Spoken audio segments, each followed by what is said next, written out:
Hello, everybody. I'm Johnny Daly, along with Mike Zambelli, all set to bring you PIAA Eastern Semifinal 4A Boys Basketball Playoff games from the Hersheypark Arena. Today, the Zephyrs of Whitehall entertaining the Steamrollers from Steel High School. My guest today is Brad Cashman, the Associate Executive Director of the PIAA. Brad, welcome to Super 2. The curtain is quickly dropping on the 1991-92 season. Here we are with just about a week and a half to go. How are you and the people of the PIAA satisfied with the way things have been going? Well, the matchups have been outstanding. This particular matchup today with this triple header, we just completed, of course, 2 games, was one of the best matchups we could have hoped for. We have a winner from York High in the previous game, so the winner of this game will make a very interesting Eastern final on Quad A boys. Brad, I noticed this year more than ever before in all of our years associated with the PIAA playoffs that we have a lot of afternoon games. What's the reason for that? Well, Saturdays are a good day to play afternoon games, obviously. We have stayed away from Saturday night for a number of reasons. One is we don't like to see the teams travel home in darkness, and the fans. So we went to Saturday afternoons in many cases. In this particular case, the triple header today was Saturday morning, Saturday afternoon, because they have ice hockey here tonight, and we cannot get the floor after 4 o'clock. All right, now we have afternoon games at Pottsville. We have afternoon games out at Reading. All in all, it does make a lot of sense, but it just seems different that we're coming in and playing an afternoon game here at Hersheypark Arena, which is a week earlier than we'd like to be here. That's true. Yeah, the teams were brought in here for this triple header because of the size of the arena and the amount of room we had here to accommodate the crowd. This place can handle 8,000 people. I don't know what our official paid attendance will be today, but I'm guessing it's going to be close to 7,000 with the Trinity Bowling Springs game at 10 o'clock, the York High Williamsport game 11:30, now with the Whitehall and Steelton High School game at 1 o'clock. So even for Saturday morning, a brunch and an afternoon lunch game, we think we'll have about 7,000 paid. And this is the only place in the East that can handle a crowd this size. Brad, as far as you're concerned, is the caliber of basketball this year up to the caliber of basketball of last year and in the past? I think it is. I think at Quad A particularly, it's a little more balanced. You don't have the dominant team. We had Glen Mills dominating the last 2 years in the East. And of course, they went on to win the Quad A boys title. The girls competition, I think, is pretty well balanced. You still have Lancaster Catholic. Bethlehem Catholic is very good this year. Of course, they're playing this afternoon. And you also have North Schuylkill, and Villa Maria has snuck into the Eastern semifinals from District 1. So we think overall the balance is better this year. You don't have the dominant team, and it's still good basketball. I think balance, especially girls basketball, is equal now. I remember going back 5, maybe 10 years where the East and District 11 dominated girls basketball. And then it spread out like Deer Up won back-to-back, Allentown Central Catholic won like 3 state championships, and then Downingtown won a couple. So it was primarily in the East. Then all of a sudden the West starts sneaking in, which gave it the overall bounce which we need. Yes, statewide, there's no question the girls' game has improved tremendously over the past 10 years, and we do have the West doing an excellent job with their girls' basketball programs and coming in and taking state titles back to the western part of the state. The East is still a dominant force. Downingtown, of course, is playing today, or actually played last night, and will play on Tuesday for the East Championship in Quad A girls. And, of course, they're defending state champs. So we are anticipating that they could be back, although they have to get by Allentown Central Catholic before that happens. So it's going to be either Allentown Central Catholic or Downtown girls in Quad A. AAA girls, that needs to be decided today. So we don't know who's going to be there at Hersheypark Arena next Friday. But the balance is, the state has balanced out in basketball, both boys and girls, particularly girls.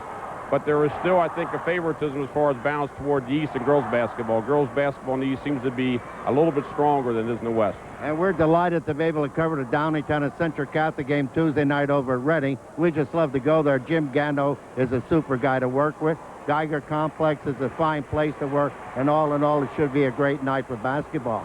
Yeah, we're looking forward to it. Geiger Complex is a great place. They can handle well over 3,000 fans. So We hope that the Central Catholic and Downingtown girls fans will pack the place and give us a real good Eastern final in Quad A girls. Brad, you still getting much pressure from people in the western part of the state to alternate championship games, East and West?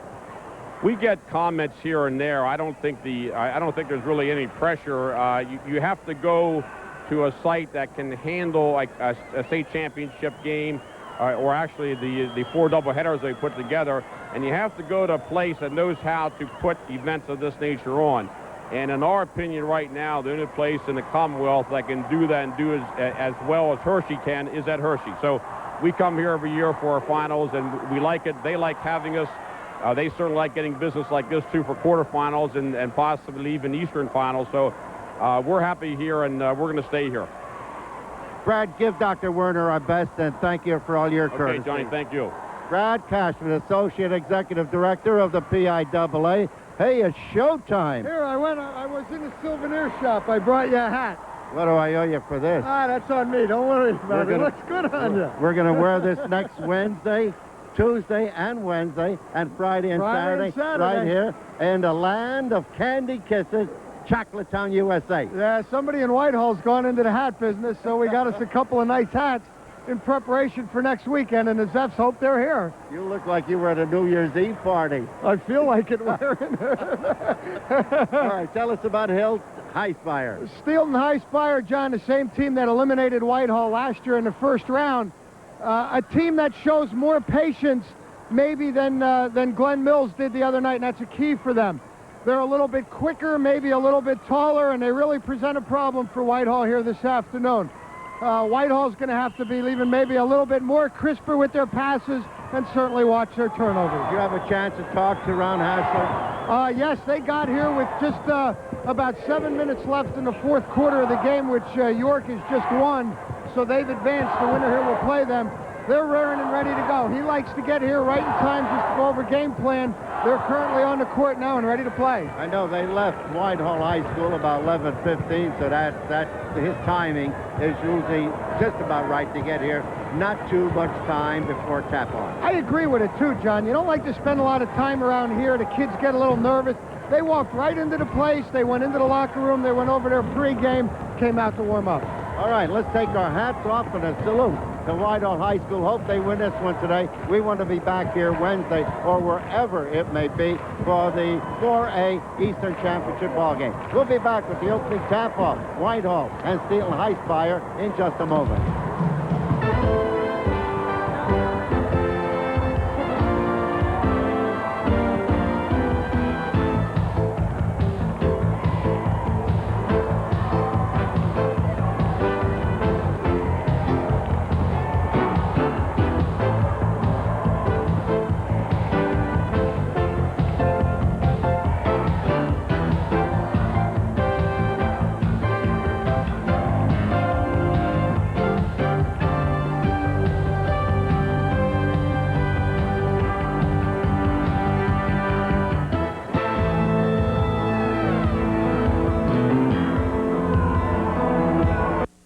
Even if you're just thinking about buying a new car or truck, come into Lehigh Valley Ford, Honda, Hyundai, Suzuki. There are over 500 cars and trucks starting at under $7,000. Payments under $125 a month. But you must come in now. Get the car you want at the price you want at the payment you can afford. And your trade will never be worth more. At Lehigh Valley Ford, Honda, Hyundai, Suzuki. A supermarket of selection and savings under one roof.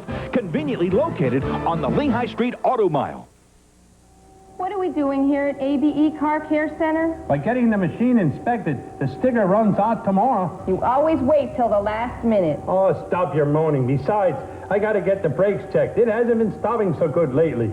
I wish I could get you to stop. Get me to stop what? Stop eating. Don't bug me. I got enough confidence in me for the both of us. You've got enough everything in you for the both of us.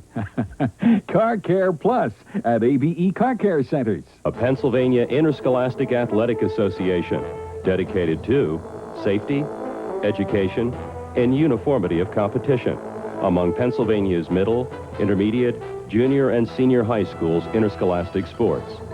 PIAA, dedicated to assist member schools to organize and develop an interscholastic athletic program which will promote, protect, and conserve the health and physical welfare of all participants, safeguards the educational values of, and cultivates high ideals of good sportsmanship. For over 79 years, the Pennsylvania Interscholastic Athletic Association has promoted academic excellence, uniformity of standards in competition, and physical well-being of all participating athletes in over 19 sports across the Commonwealth of Pennsylvania.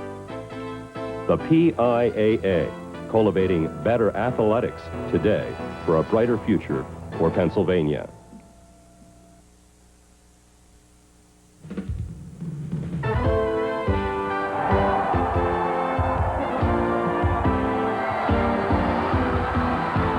If it's quality you want, then it's quality you'll get here on Surf's Electric Cable TV.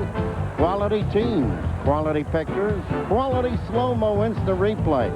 And that instant replay that you look like an Indy car flying by.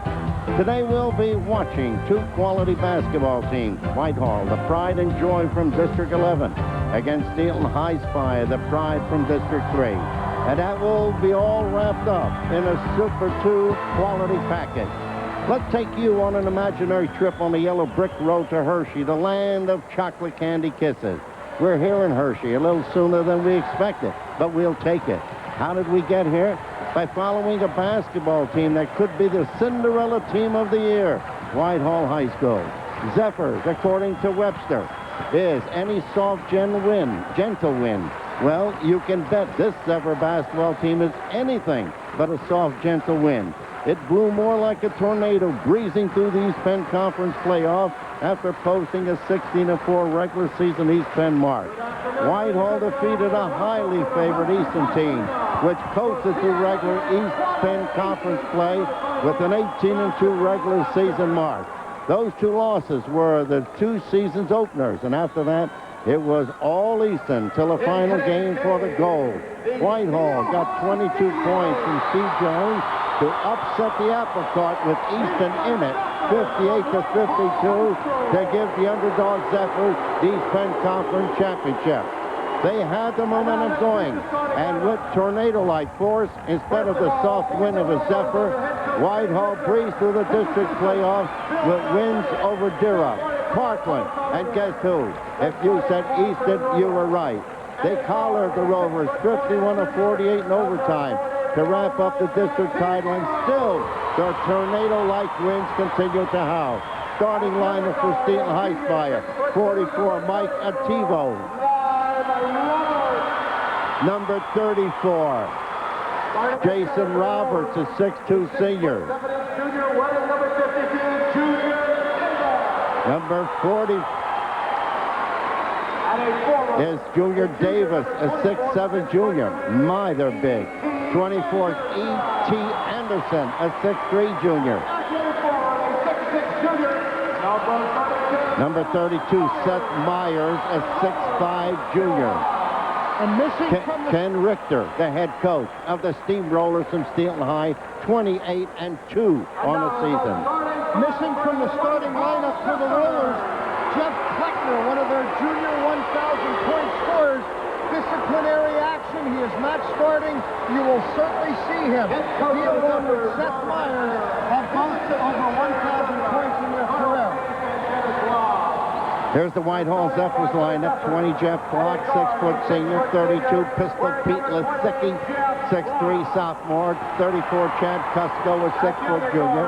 44, Matt Zoke, a 6-foot junior.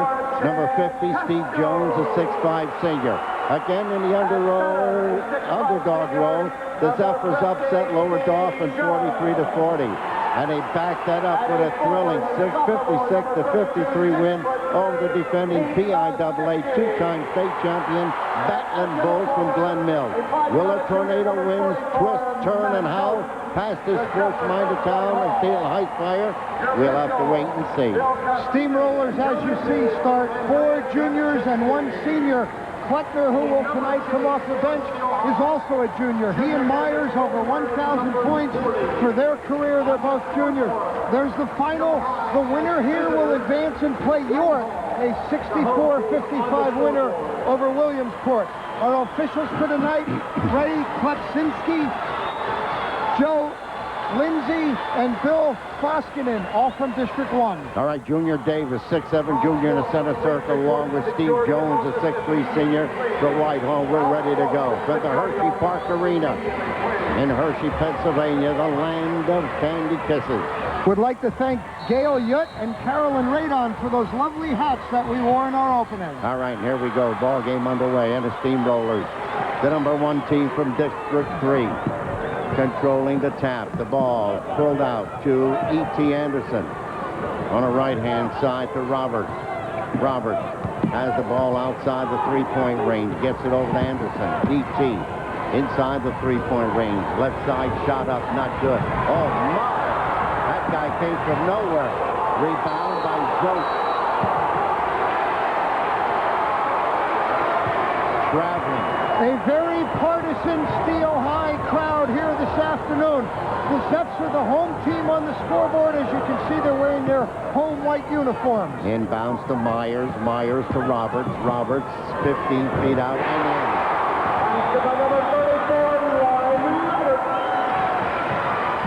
in. Inbounds to Lisicki. Pete gets it over to Cusco. Steel High man-to-man full court pressure, and that is different than what Glenn Mills tried. Steel High will mix things up here tonight. Cusco in a paint, lets it fly from 15 feet, not good. Rebound, follow up, Zoke, it's good. Matt Zoke ties up this ball game at 2. The Zephyrs a much more physical team than what people have given them credit for. Good offensive board by the leader of that group, Matt Zoke. A TiVo. Ball out to Roberts, throws it up.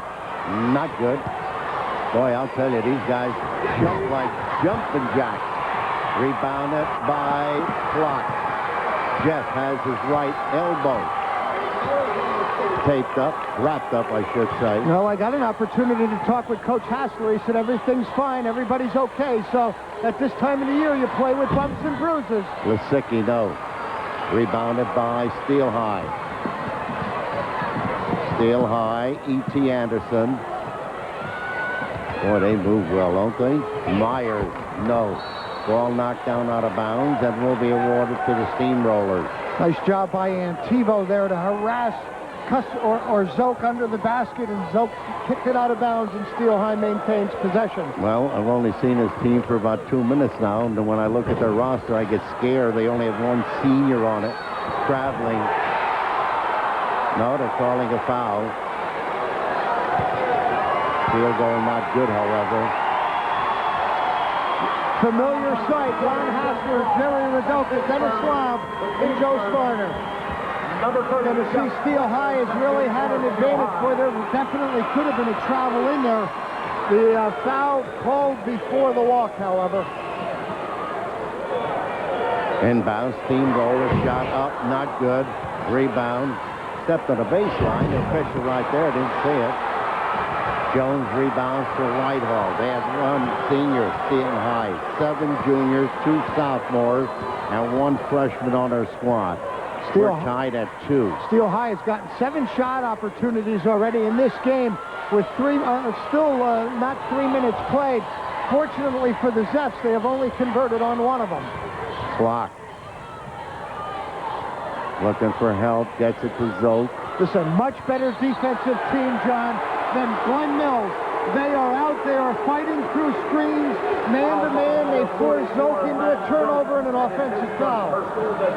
Much better defensive team. Watch the effort here. Fighting through those screens, really harassing the ball handler. Look, that's well out beyond the NBA three-point there, and you see Zoke pushing off with that right arm. Roberts gets it over to Kleckner in the lineup. Shot is up, not good. Followed up by Roberts. And Jason picks up his second deuce. Boy, they got that volume up high on that PA system, don't they? Yes, they do. Is fouled by Jason Roberts. First team foul against the Steamrollers. It's still very early in this game, but this is a key stretch for Whitehall already. They cannot afford to fall behind. They need to regroup here. Steel High has really come out and played them tough. The Zepps did a good job when Glenn Mills made a run at him of staying there. They need to do that here. Dusko. Lisicki. Yeah, Steve Jones. Excellent inlet pass by Lisicki. Good finish by Jones. We're tied at 4. It's amazing. Steel High looks like they're clobbering Whitehall right now, and as you say, John, we're tied at 4 points. Shot not good. Rebound by Cusco. Cusco. Good board by Cusco. That's one of the few trips down the floor that the Zepps have been able to limit Steel High to just one shot offensively. 4 minutes, 10 seconds remaining in the first period, and we're tied at 4. Keith Groller Zolt made a good move. Got it, and he's fouled. Zolt picks up his second deuce, and he is fouled. This guy also, a junior, is as tough as nails. A nice finish in amongst the trees. He gets a nice pass from Cusco. He's going to go one-on-one. You see the denial of Jones inside. He gets to there. You see the slap on the arm and a nice finish inside. Up against a TiVo. Zolt completes the three-point play and almost intercept the ball. Zepps go to that full court pressure. Almost come up with a turnover, but Zolt knocks it out of bounds. Whitehall, 7-4. 4 minutes remaining in the first period. Kleckner, Jeff, 6'3" senior with the ball. Shot up, not good by a TiVo. Ball batted down out of bounds by the Zephyrs. Kleckner will inbound. There's Ronnie Hassler, 9th year's head coach. Roberts, offensive, yes. His second personal foul. The Zepps are not afraid to take that charge. Zolt, Cusco, Clock, they'll all step in front. Watch Zolt work the feet. Steady, and the charge. Lisicki. Steel High now a different look. They go full court. That's a zone. Jones has it. And he's fouled. Jones, second field goal. Fouled by Seth Myers. Give a lot of credit. No, a TiVo. Give a lot of credit to number 20, Jeff Clock. He's scoreless through the PIAA playoffs, but a nice job of splitting through that triple team to set Jones up on the break. 9-4. 9-4. Whitehall. 3:35 remaining. Field goal by Roberts, his third. He has all 3 field goals for Steelton, but he has 2 personal fouls, and we're still in the first quarter. Running out of time. Good job. Zolt.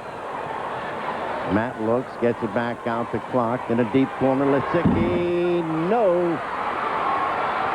Rebounded by the Steamrollers. Pete got off to a slow start against Glenn Mills. Anderson. Lisicki steals it from E.T. And also off to a slow start tonight offensively, but a nice defensive reaction in the steal. Lisicki working deliberately. Zigs and zags, has it knocked out of his hand, gets the handle up to Jones. Yes! Steve Jones on a fine assist from Pistol Pete Lisicki to make it 11-6. Good patience by Lisicki. He was looking for the shot. It wasn't there. Whitehall. Fadeaway shot. No. Rebound by Zolt, and he is fouled. Personal foul will be against a TiVo. That'll be his third. That's Ken Richter, head coach Steel High. And we have a timeout. Charge this one to Steelton High Spire. It's amazing. Steelton High is just getting everything they want on the offensive boards, and it looks like they are doing a good job there. But the Zepps hold an 11-6 lead. 3 for 16 shooting for Steel High here early. Keith Greller of the Morning Call covering. Watch this good job by Lisicki. Look at the double, triple team. 3 blue jerseys means somebody has to be open. He hits a streaking Jones going to the hoop. Nice soft touch off the glass in the conversion. The Zepps on the other hand are 5 for 8 from the floor. taking advantage of each offensive opportunity, and that's what they need to do to be successful. Hey, immediately following this game, live at 7 p.m. from Johnston Hall on the Moravian College campus, there'll be the Moravian ladies meeting Alma College from Alma, Michigan for the NCAA Division III National Championship. Tonight, 7 live on Super 2 Sports. Steel High holding a 10-6 rebounding advantage, which can be a little bit misleading because most of Steel Highs are of the offensive variety. Lysicki, no. Rebounded by Jason Roberts. Baseline shot not good. Rebounded by Steve Jones.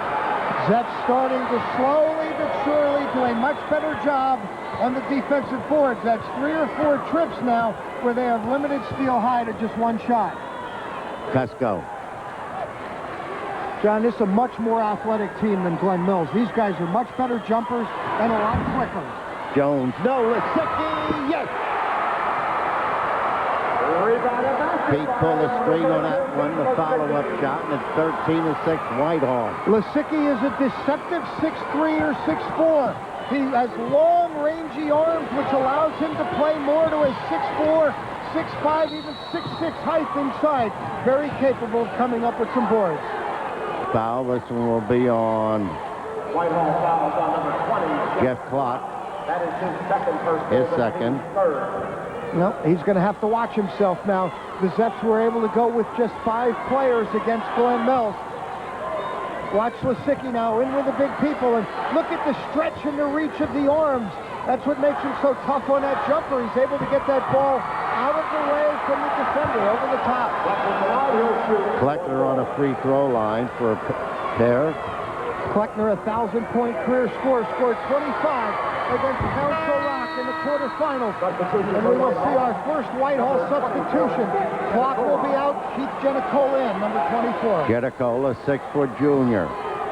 We have 1:20 remaining in the first period. Whitehall leading 13-7. And Jenicola needs to play productive minutes, handling this press and not turning the ball over.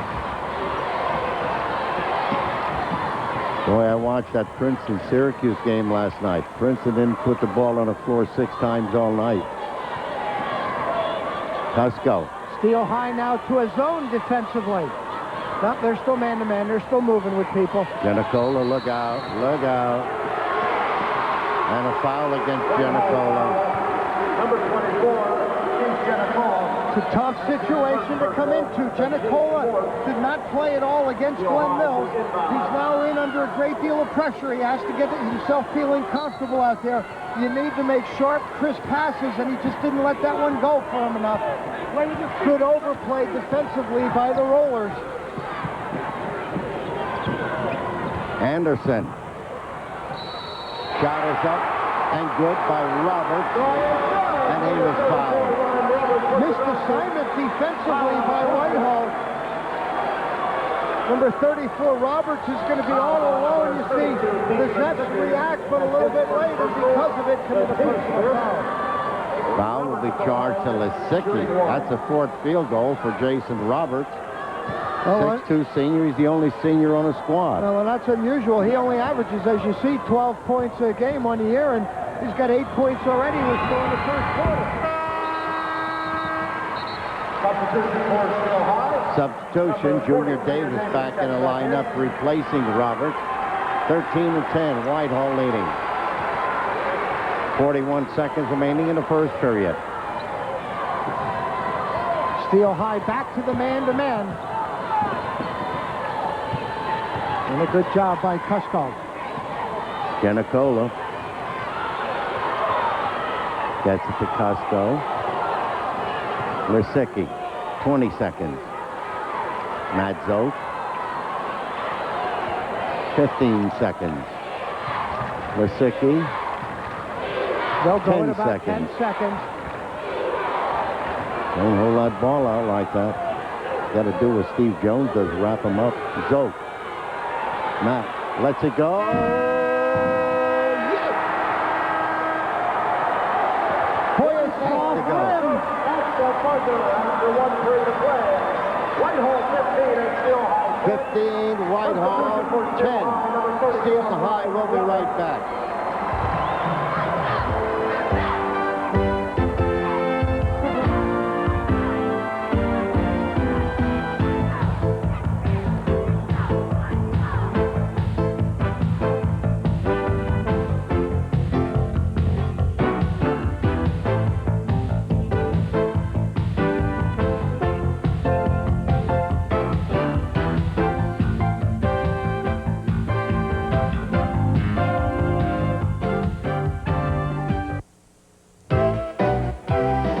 The Bennett family dealerships sell cars, trucks, and vans from around the world. At Bennett Buick Pontiac, buy a 92 Buick Century Limited or a 92 Buick Regal Limited. Your choice of a $1,000 rebate or 2.9% financing. Our choice is we pay the sales tax. The right choice is at Bennett Buick Pontiac. Always shop the Bennett family dealerships. Where the price is always right with quality service in your neighborhood.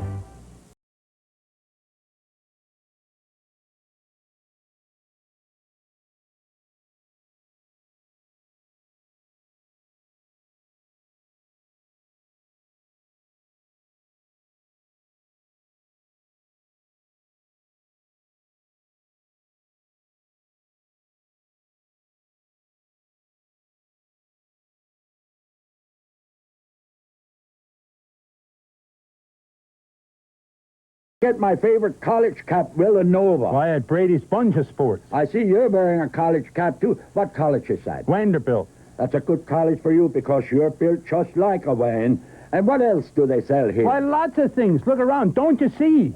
And they do their own embroidery and screen printing. Why, they'll even put their name on your overalls. Ach, I don't need it. I know my own name. And what are these? That's crazy wear. And the right guy's wearing them. 730 West Emmaus Avenue. Wouldn't it be terrific if you could take a four-door sport utility vehicle, add four-wheel drive, power steering, AM/FM stereo cassette, best 4x4 mileage in America, add a powerful 16-valve engine for any on- or off-road adventure, and call it the lowest-priced four-door 4x4 in America? You can. It's the 1992 Suzuki Sidekick four-door, starting at just $11,995 at Lehigh Valley Suzuki, Lehigh Street Auto Mile.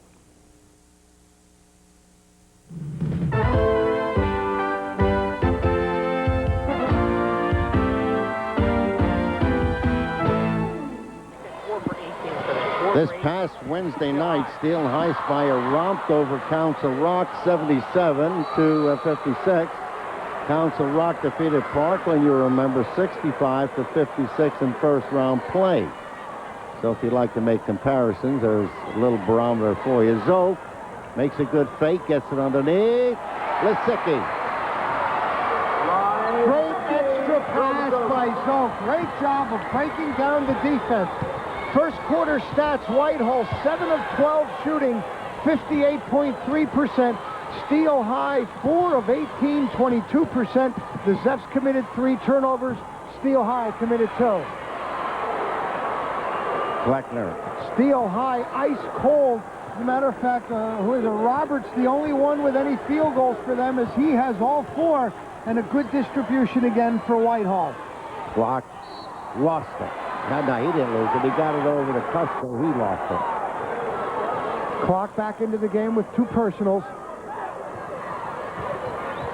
Ron Hassler, 9th-year head coach. Carl Case, Dennis Lobb, assistant. Jerry Radoka, the JV coach. Boy, look at that move inside. You talk about a power move.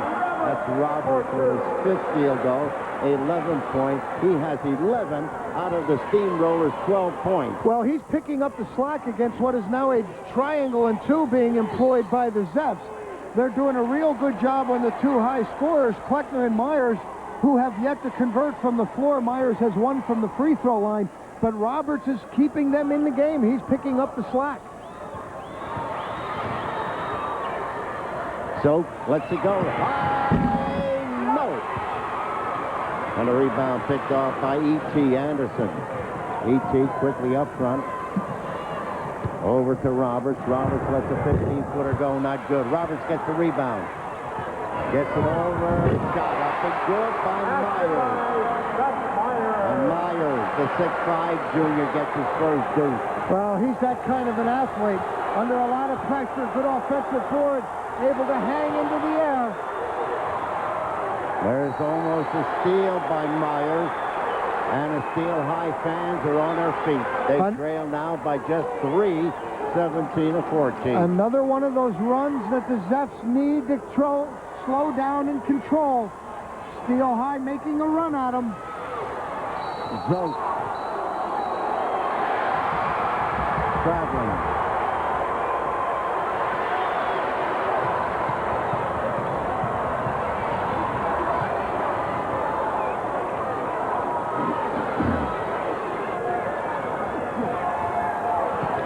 This is Jason Roberts, the only senior on the squad. Gets it over to Kleckner.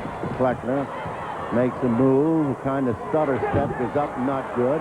Rebounded by Lisicki. Well, Cusco matched up man for man. Their nice defensive help by Jones when he got underneath the basket.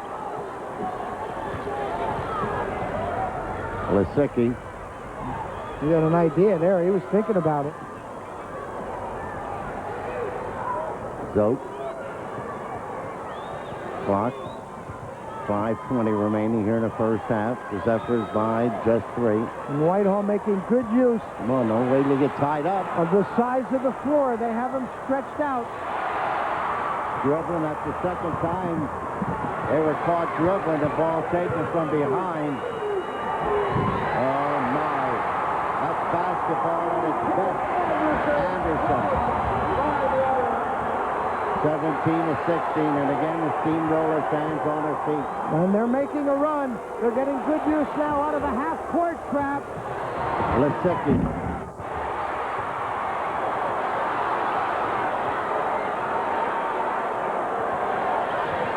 Zote. Yes. Zote with a short field goal. 19-16 is Zephyrs. Big basket for the Zephyrs. Roberts to Kleckner. No. Number 42, your Davis back in for the 4:22 remaining. Substitution. Alfie Harrison, who was in the lineup for just a short period, goes back out. Kleckner comes back in. Zephyrs with the ball. They lead by 3. 19-16. 4:10 remaining in the first half of the ball game. Foul. This one against Steel High. Junior Davis going to get caught for reaching in. Number 40. Davis, first personal foul, a team 6. Comes with 4:08 remaining here in the first half. Jones. Thinking went to the shoot and then decided to pass and hold it. By that time, bounced it off the floor and was picked up by the Steamrollers. Hold it. The foul against Cusco. Caught pushing off or holding underneath the basket. Cusco, another one of those physical Zephyr players. You see he's got that right wrist bandaged up. He injured that playing football. Missed the first 6 weeks of the season and now just really finding himself playing his best basketball. Also an outstanding pitcher.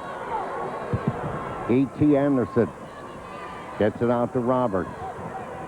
Roberts, he's not bashful. He'll shoot. Here he is with the ball. Gets it over to Kleckner. That's now a change. They're out of that triangle. They're back to their match. Jeff Klopp working very deliberately. And the score is in that Whitehall Zephyr range, with Steel High with only 16 points with 3:27 to play first half. Zote a little anxious. That's what an athletic team like Steel High does to you. It makes you force. It makes you go a little quicker. That is the 5th Zephyr turnover here of this quarter. They have 8 now for the game. 3:15 remaining in the first half. Baseline shot up, not good. Ball shot by Myers in a hoop, rolled out, picked off by the Zephyrs. And here's Lisicki. Well, that's the shot that Steel High wants. They're just shooting just a horrible percentage here for the first half. Lisicki shot not good. Kleckner rebounds. Baseline shot by Anderson, not good. Rebound by Roberts, not good. The shot is up, not good by Kleckner. Rebounded by Steve Jones, and I like the way he rebounds. He wraps up that ball. Nobody's going to tap it out of his hands or steal it. Well, one of the reasons that Steel High gets so many rebounds is they just take a running start. They really crash the boards, and the Zets have really dodged a lot of bullets. Another 2-3 misses there for Steel High, who just cannot finish and convert here this afternoon. Zote, yes, on the assist from Lisicki, and that's the 5th field goal from Matt Zote. He has 11 points in the ball game, and the Zephyrs lead 21-16. Good communication, nice backdoor. Roberts. Kleckner gets it back out to E.T. Anderson. Baseline shot not good. Cusco rebounds for Whitehall. Only 4 field goals in the first quarter on 18 shots. Steel High with only 3 conversions here out of some 11 or 12 shots here in this quarter.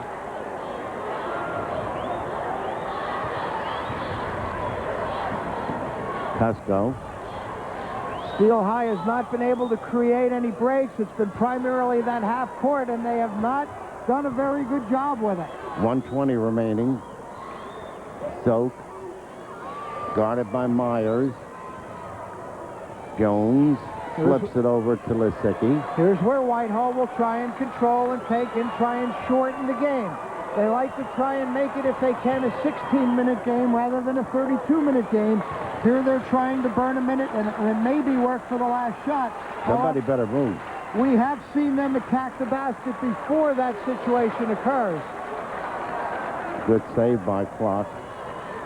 Steel High not as aggressive as they were in that little run that they made at Whitehall. 40 seconds. Cusco.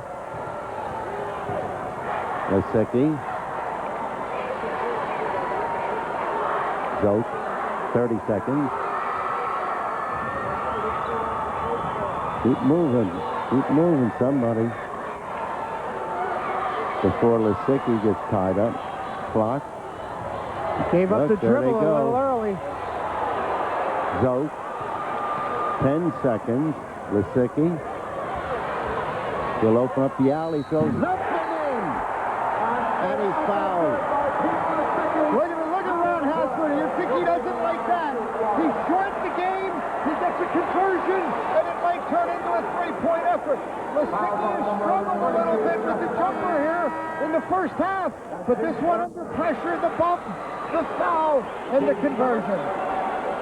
Foul against Anderson with 7 seconds remaining here in the first half. It's taken the crowd out of the game. It slows the pace. You see the numbers on Pistol Pete on the year. It's amazing. I was talking to a reporter who's down here from Harrisburg who caught our Glenn Mills game. He went to it live and then went home and watched the tape delayed. He said, I could not believe it when I heard you guys say Lisicki is only a sophomore. I thought for sure he was a senior. Lisicki on the line to complete the three-point play. No. Get a body on him. They're letting him get a little too close here. 23-16. And that is the end of the first half. Whitehall, 23.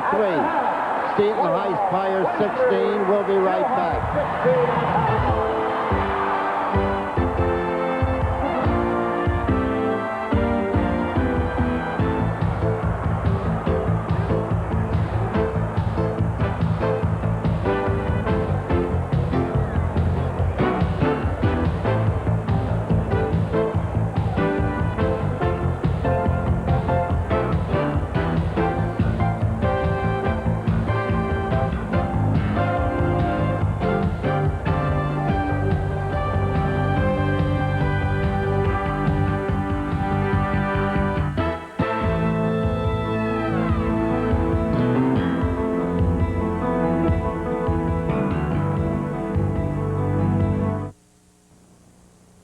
Even if you're just thinking about buying a new car or truck, come into Lehigh Valley Ford, Honda, Hyundai, Suzuki.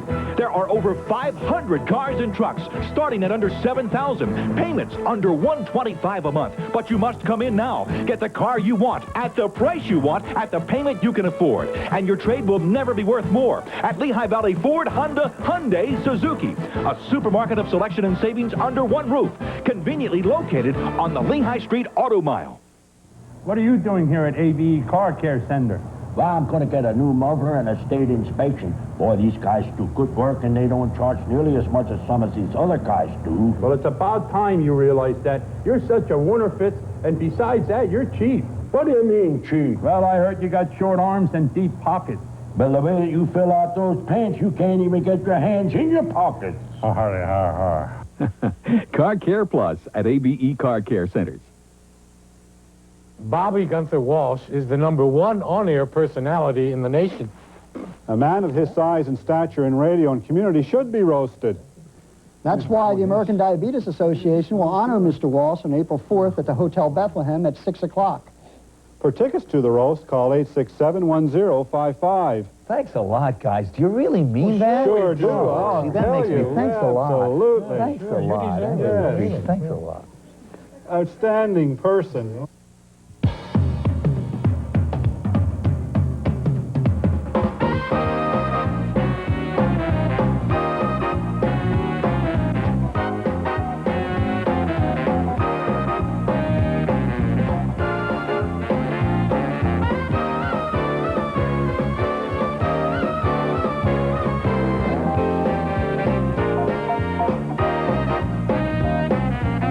We got the right one, baby. Uh-huh.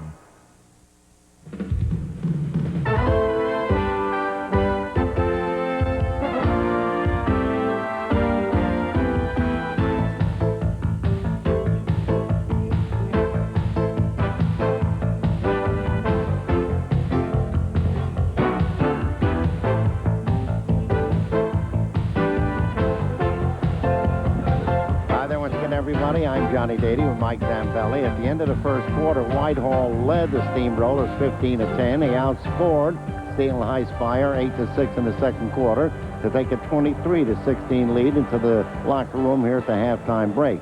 A rundown of first half scoring. High score for Whitehall was Matt Zook, who had 5 field goals and had 1 attempt from the foul line. He hit that to complete a 3-point play, so he had 11 points. Jeff Clark and Keith Giannicola were scoreless.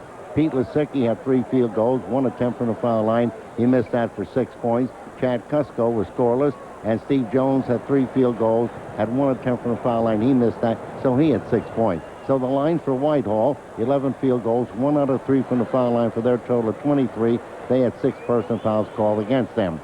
High score for the Steamrollers in the first half was Jason Roberts with 5 field goals and a foul for 11 points. E.T. Anderson, a field goal for 2. Jeff Kleckner, 1 out of 2 from the foul line for a point. Seth Myers had a field goal for 2, and that's all the scoring for Steelton High Spire. They had 7 field goals, 2 out of 3 from the foul line for 16, with 5 personal fouls called against them. At that time, it's 23-16, Whitehall over Steelton High Spire. Well, the Zets did so many things well in that first half, but one of the things that they certainly did, Kleckner and Myers, 2 1,000-point career scorers as juniors, combined for 3 points and only 1 field goal. Great defensive effort by the Zets.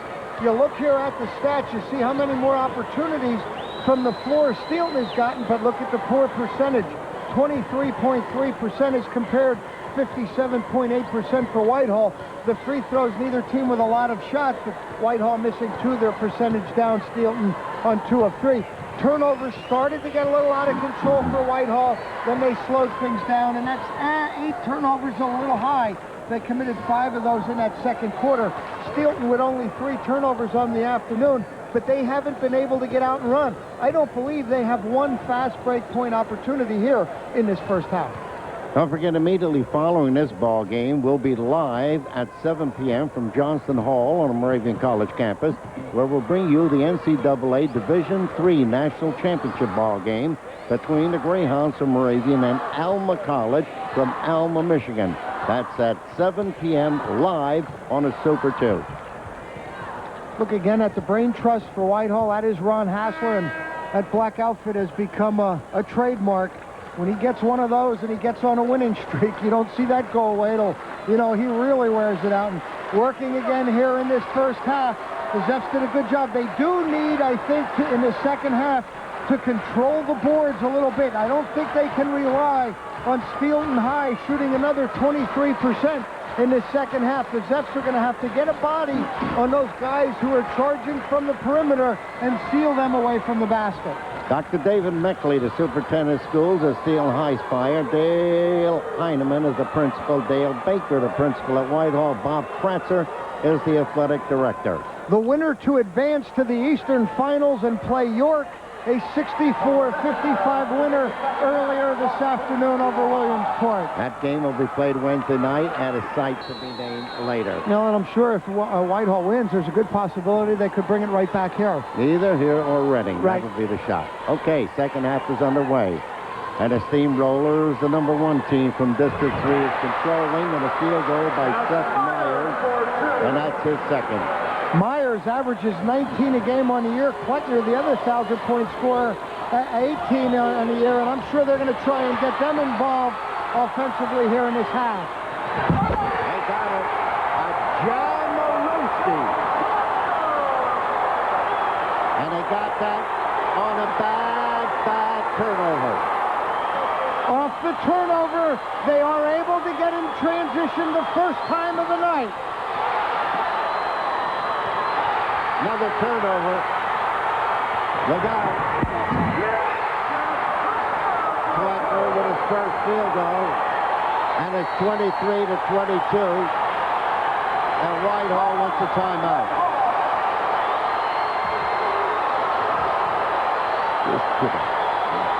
And Ron Hassler is upset. It's a good timeout. You can hear how dominant the crowd is for Steelton High. They're getting this done off the turnovers. This is one here. Kleckner's going to set up, I believe it's Myers, number 32, and the jam, and that's what Steelton High likes to do. And they were unable to do that in the first half. They played 55 seconds here in the second half. They've gotten two opportunities such as that one there. Steelton High has here. 3 quick field goals, and 2 of them off turnovers, off the dribble. Well, and that's the key. You do have to give credit to Steelton High. They have turned that pressure up a notch, and they have forced some turnovers. Let's see how now the Zepps handle this run. This is one of the runs, another one that they need to knock down and take control again of the pace of the game. Crowd is into it for Steel High. Lysicki, baseline, rejected, and a foul, and this is against Myers, his first. Pete just gives him a little smile. Not a lot of show of emotion from this Zephyr team this year. Gives a nice little head and shoulder fake to the left, raises up. Oh, yeah. And contact on that right arm. Lysicki, 3 field goals, had 1 attempt from the foul line. He missed it. This will be a 2-shot foul. Coming off 23-22, Whitehall. Pete coming off a 32-point performance against Glen Mills.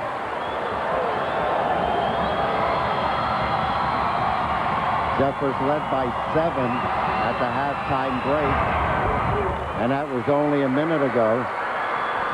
Now they lead by 2. And the Zepps go to full court pressure. Nothing happening. They try and force the turnover immediately and then drop back into the defense. Roberts, 15 feet out, not good. Jones rebounds. Gets it over to Zote, over to Clock. Whitehall has only gotten 1 shot on goal here in the third quarter, due in part to the tougher defense being played by Steel High here in the second half. Good pressure. Lysicki for the foul line. Yes. 4th field goal for Pete. 26-22.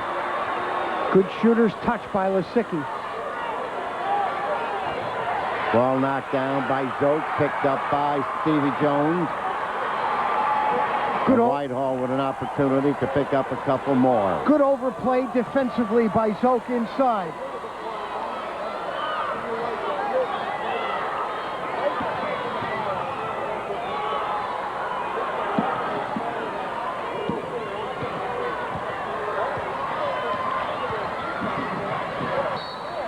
Good hands defensively by Jason Roberts, the offensive star of the first half for Steel High.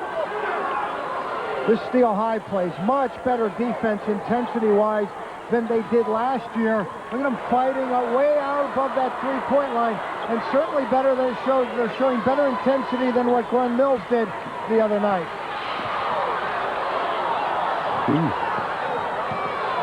Lisicki, 15 feet out, not good. Ball partially deflected. A tie-up, a jump ball. And who gets the arrow? Whitehall gets possession. Wow, what an effort by number 34, Cusco. Able to come in there and force that held ball situation. Jump ball, possession arrow. Look at Cusco. He's not in position to come up with this, but he keeps his hands on there. That's a heck of a battle inside for a rebound.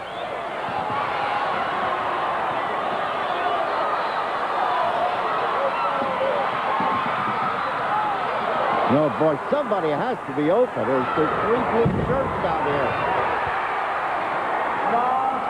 Lisicki with his 5th field goal, and that was a three-pointer. 29-22. It was dangerous. There were 2 or 3 of those passes that barely found their mark. Traveling against the Steamrollers, and they turn it over. And Whitehall has successfully slowed down the Rollers when they came out all gung-ho here in the second half.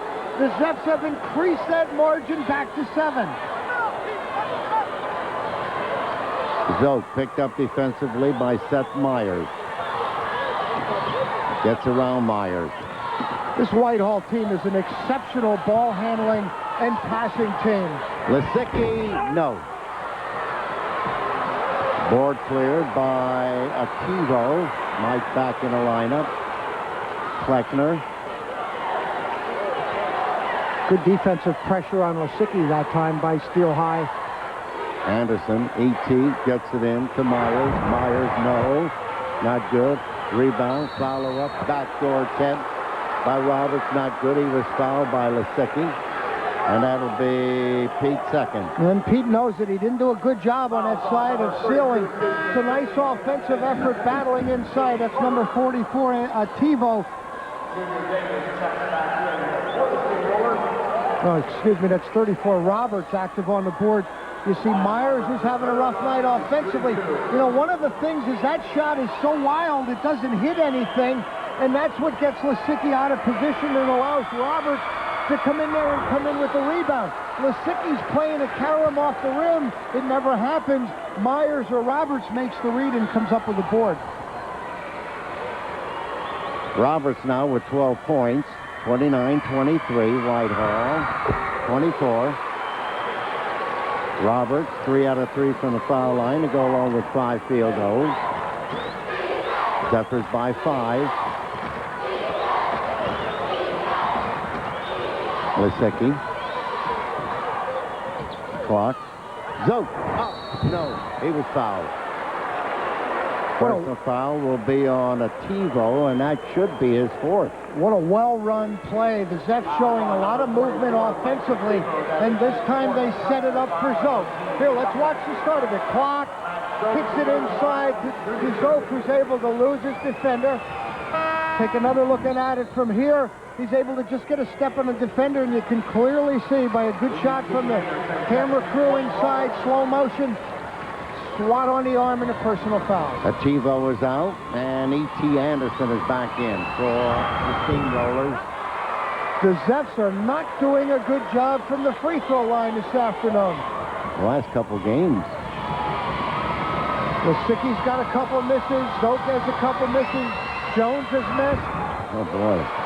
That's a bad sign. That is not good. Whitehall needs to take every advantage that they get, and that certainly includes the free throw line. They got 2 out of 6.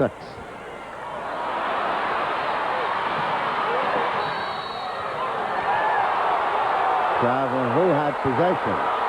That is a good question. Steel High fans don't like the call. They're giving it to Whitehall. Good call.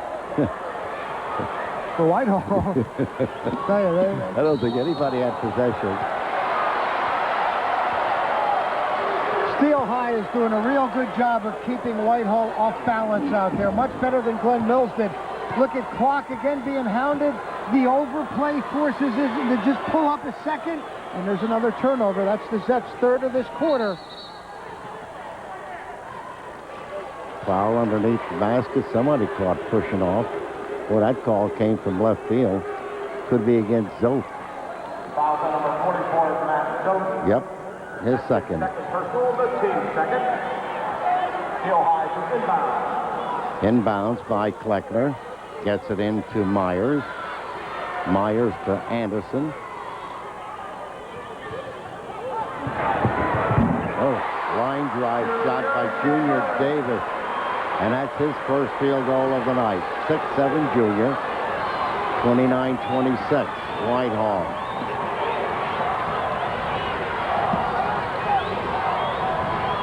Cusco. Look out. Lisicki.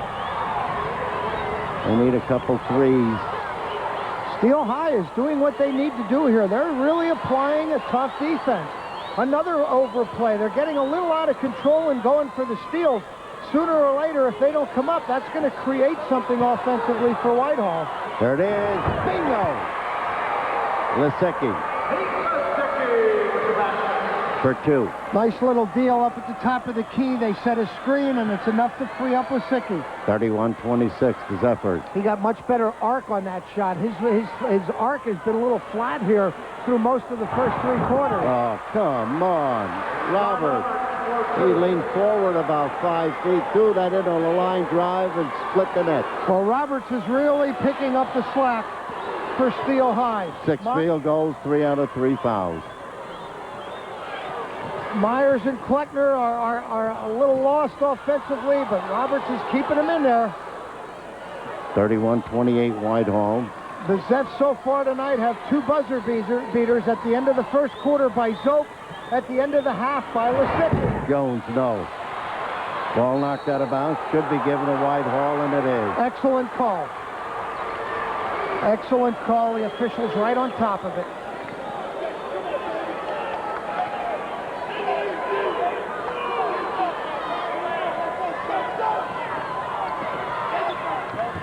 Jones. No. Zope. No. Oh, boy. Here we go. Showtime. No. They got it. And they got a foul. Junior Davis with his second field goal. And all of this gets out of control because of the Zets' inability to finish at the offensive end. Zope does a nice job getting back defensively. Now they cannot control the board. Boy, and when the big guy gets it there, you're in trouble. Lisicki's third foul. I don't know where they got a foul here on Lisicki. Watch this. Watch. Clock comes in. Lisicki never hits him. Lisicki never gets any contact there. His hand gets caught up in the net.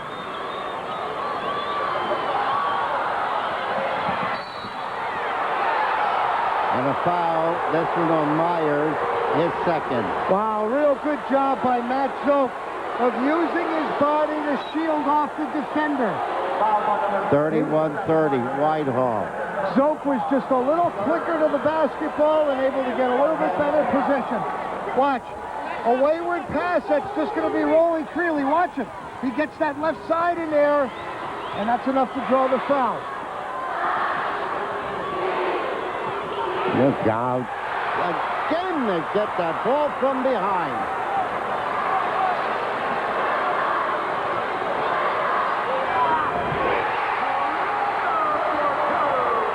Kleckner put Steelton ahead for the first time tonight, 32-31. Well, they got out to a lead early, but this is the first they have led from the opening minutes of the game.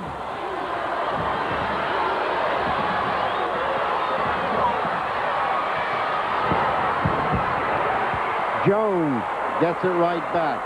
and puts the Zephyrs up 33-32. 30 seconds remaining in the third period.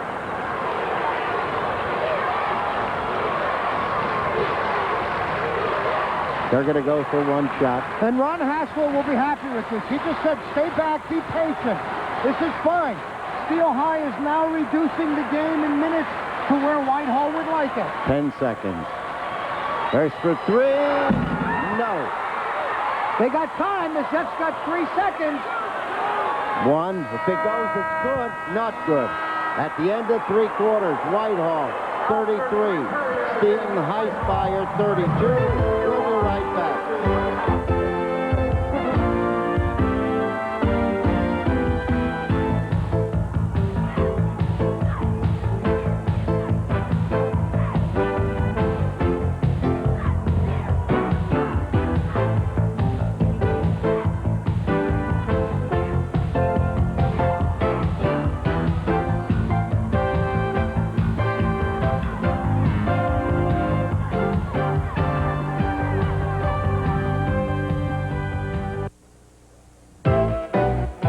Family dealerships sell cars, trucks, and vans from around the world. At Bennett, Northampton, Plymouth, buy a 92 Plymouth Voyager, your choice of $500 cash back or 6.9% financing. Or a 92 Plymouth Acclaim, your choice of $1,500 cash back or financing as low as 0%. Our choice is we pay the sales tax. The right choice is Bennett, Northampton, Plymouth. Always shop the Bennett Family dealerships. Where the price is always right with quality service in your neighborhood.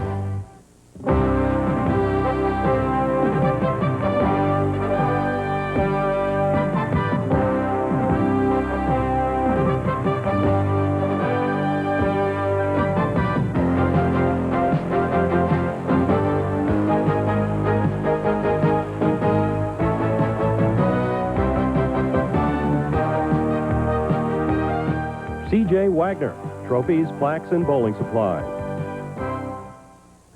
Where did you get my favorite college cap, Villanova? Why, at Brady Sponge Sports. I see you're wearing a college cap, too. What college is that? Vanderbilt. That's a good college for you because you're built just like a Wayne. And what else do they sell here? Why, lots of things. Look around. Don't you see? And they do their own embroidery and screen printing. Why, they'll even put their name on your overalls. Ach, I don't need it. I know my own name. And what are these? That's crazy wear. And the right guy's wearing them. 730 West Emmaus Avenue. If it's truck or van talking time in your family, we have some very good news. Lehigh Valley Ford will pencil in factory and dealer incentives as high as $4,000 on the F-Series trucks, the world's best-selling trucks, and up to $3,500 on the Aerostar, the just right priced wagon. If you're thinking trucks or vans, put Lehigh Valley Ford on your shopping list. Over 400 cars and trucks at one location, priced from $7,300. Lehigh Valley Ford on the Lehigh Street Auto Mile, a Vinart dealership.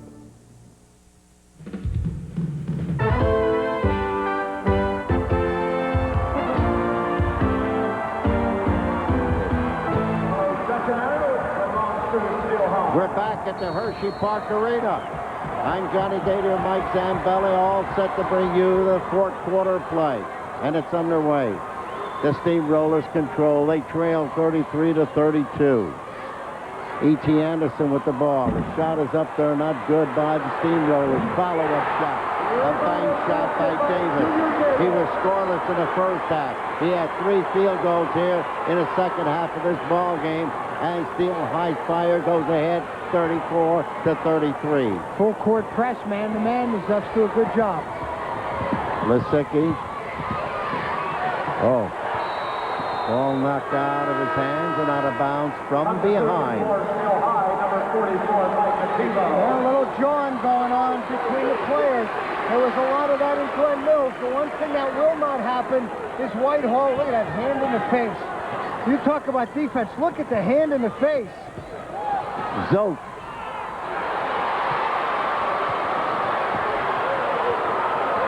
Here's Jeff Kleckner for the Steamrollers. Gets it over to Roberts. Roberts, baseline up high, not good. Zote goes airborne to pick off the rebound, and he is fouled by Junior Davis. Only a second.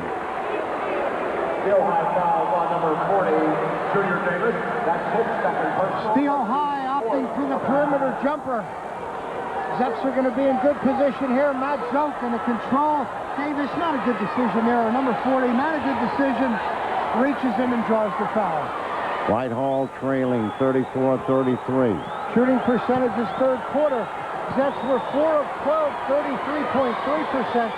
Steel High, a much better job in that quarter, 7 of 12, 58.3%.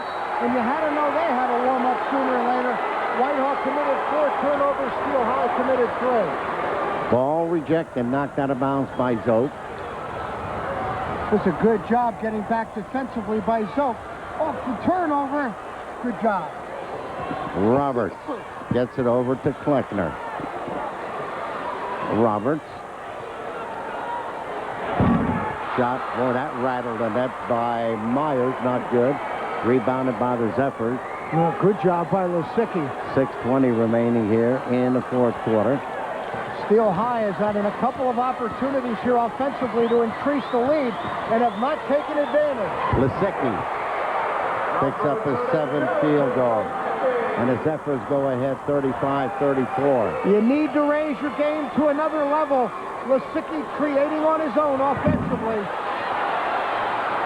Shot by Myers, not good. Rebounded by Steve Jones.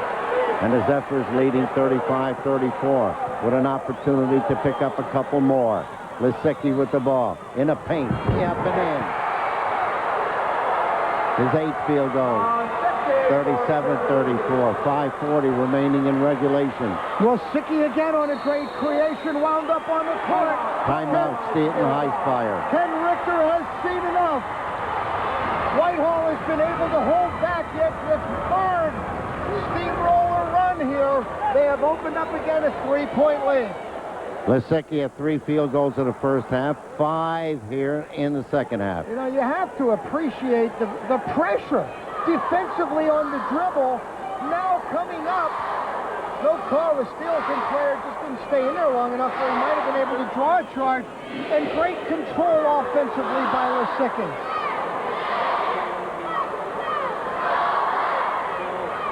Steel High won 14 straight games to start the season.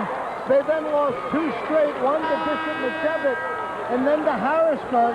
As we take a look again at this play by Lysicki and a good cut. Then after those two losses have now rattled off another 14 straight. Whitehall riding a 15-game win streak coming in here tonight. And the Zephyrs leading 37-34. Steamrollers with the ball. Myers gets it over to Kleckner. Kleckner to Roberts. Roberts has it. Oh, almost a turnover. Baseline, Myers throws it up. Not good. Fouled up. Not good. That is a rebound and a foul. Going over the top. Seth Myers, his 3rd personal foul. Zeps extend a little bit. Lysicki gets back to good pressure on the shooter. This is the one Steel High does not take advantage of. After that, the personal foul for coming over the top. Steel High just did not do a very good job thus far tonight of finishing off some 2nd and 3rd shot opportunities. Oh, boy, they're double teaming there. You call traveling. Oh, boy. And right in front of Ron Hassler, you can see he doesn't like it. Let's take a look. Cusco trying to control. Boy, oh boy, what a tough call. That foot might have slid a half an inch, that toe. Foul against Whitehall.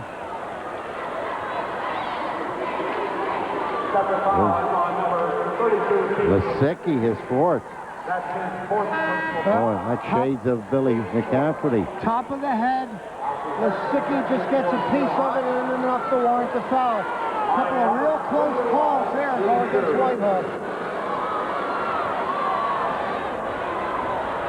Shades of McCafferty fouling out against Aliquippa with 2 minutes to go. And Central Catholic up, and when McCafferty went out, they lost. Roberts, 6 field goals, 4 out of 4 fouls. The only senior on the squad. 37-35. Well, and Whitehall. He's playing like there's no tomorrow, and there isn't for him. He has really carried this team offensively tonight. 37-36, the Zephyrs. Oh, they turn it over.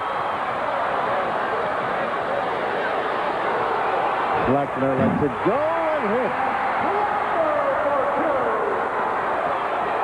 38-37, Steelton.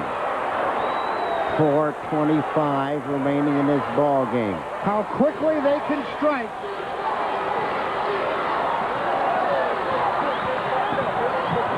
Lisicki, yes! Boy, double team, they're hanging all over him. They still picked up his 9th field goal to put the Zephyrs up 39-38. If you're going to be a great offensive player, you need to convert like that. And Lisicki clears the boards for Whitehall. Sophomore doing it all on both ends of the court. Under 4 minutes to play, 4th quarter. He's being double teamed again. Zoke. Cusco. Double dribble. Would you believe this? The 15th Zephyr turnover. It's under a great deal of pressure. I mean, these guys, you have to understand, these guys are doing a great job.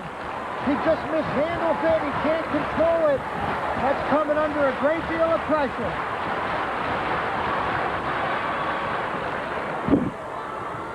Roberts. Over to Myers. Myers underneath, an easy layup for Kleckner.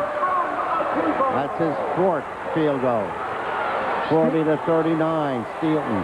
Whitehall extended things a little bit. Good recognition by Steel High to go back door.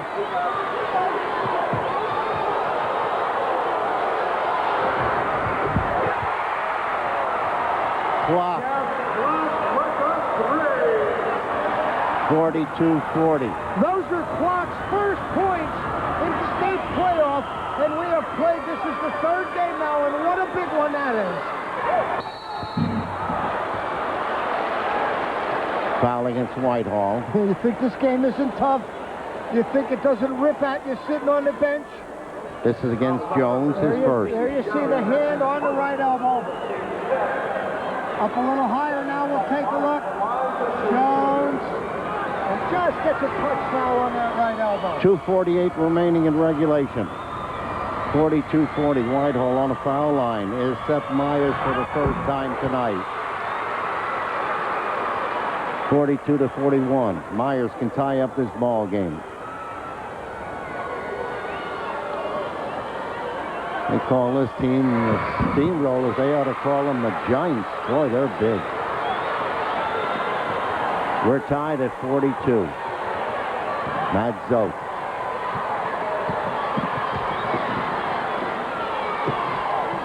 Lisicki being guarded by Myers. Win, lose, or draw, Hassler has to be the coach of the year. Zoke. Clock. Zoke for 3.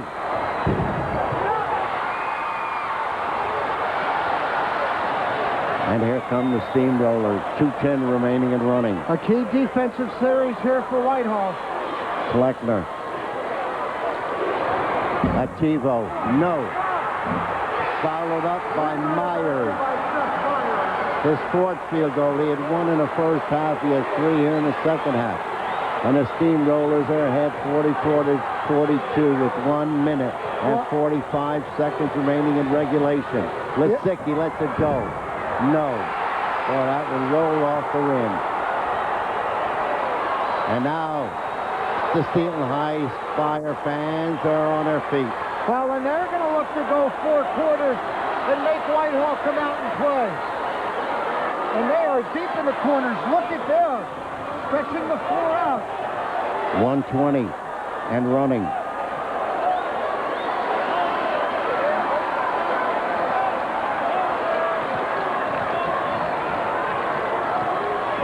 Roberts. Not looking to score. Myers. Roberts.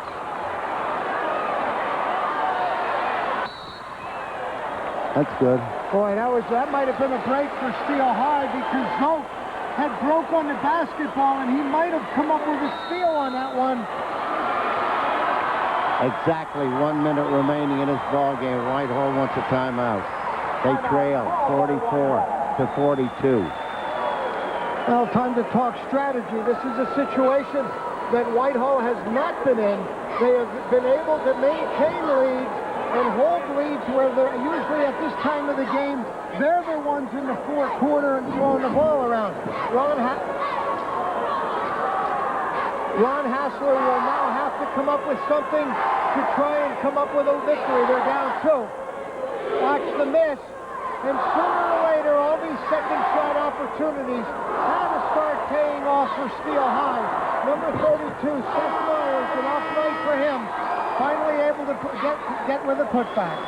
Don't forget, immediately following this game, live at 7 p.m. from Johnson Hall on Moravian College campus, we'll bring you NCAA Women's College Championship Basketball Division III. There'll be Moravian meeting Alma College from Alma, Michigan.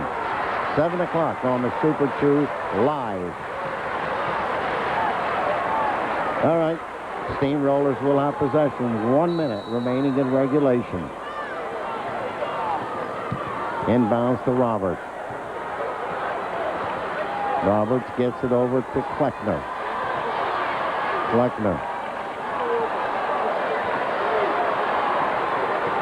Roberts, 45 seconds. Kleckner. Hairston. And a foul against the Zephyrs. Against Steve Jones. Obviously, Coach Hassler has seen Steel High. He knows foul shooting. He waited until number 50, Hairston, inside, got the basketball. This is not going to be a shooting foul, though. Steel High not yet in their bonus. Foul against Clock. Oh, and this is the wrong guy to foul. He has 5 out of 5.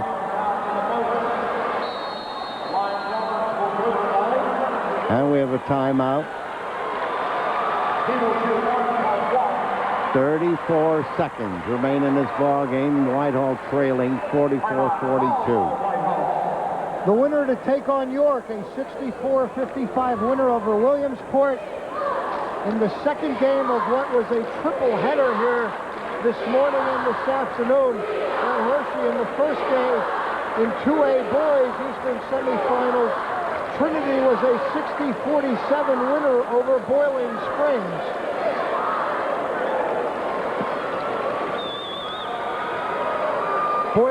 Trinity will advance. And if Salisbury is able to win this afternoon's game that they are playing against Northwest area, that's who they will play. Trinity from District 3, number 1.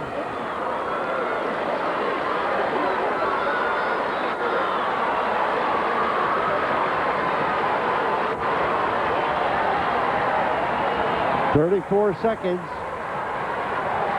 The winner of this one will play York on Wednesday. And on a foul line, Jason Roberts, the only senior in the squad with 6 field goals, and 5 out of 5 from the foul line. This is a 1-and-1.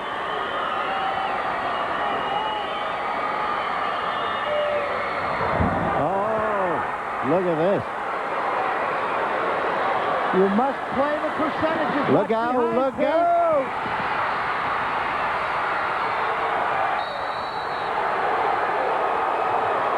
Foul against Clock. That is just a great double team by Steel High.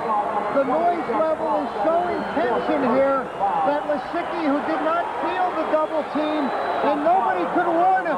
Watch, this is just a good overplay defensively. There's no way that you can feel that, and there's no way that someone can tell you with all the crowd noise. It was number 34, Roberts, came from behind. Lisicki never felt him and never saw him. He thought he was one-on-one and didn't have that pressure.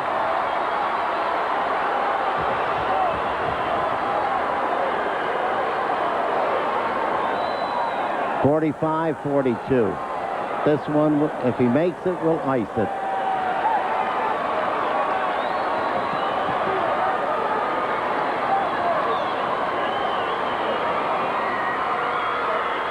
Meyer, 6'5" junior. Got it.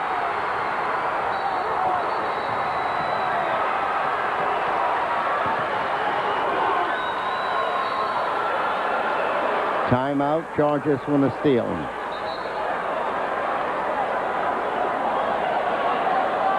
Ron Hassler is looking for the fact here that Whitehall got the ball in bounds before they got that timeout call. Officials are now...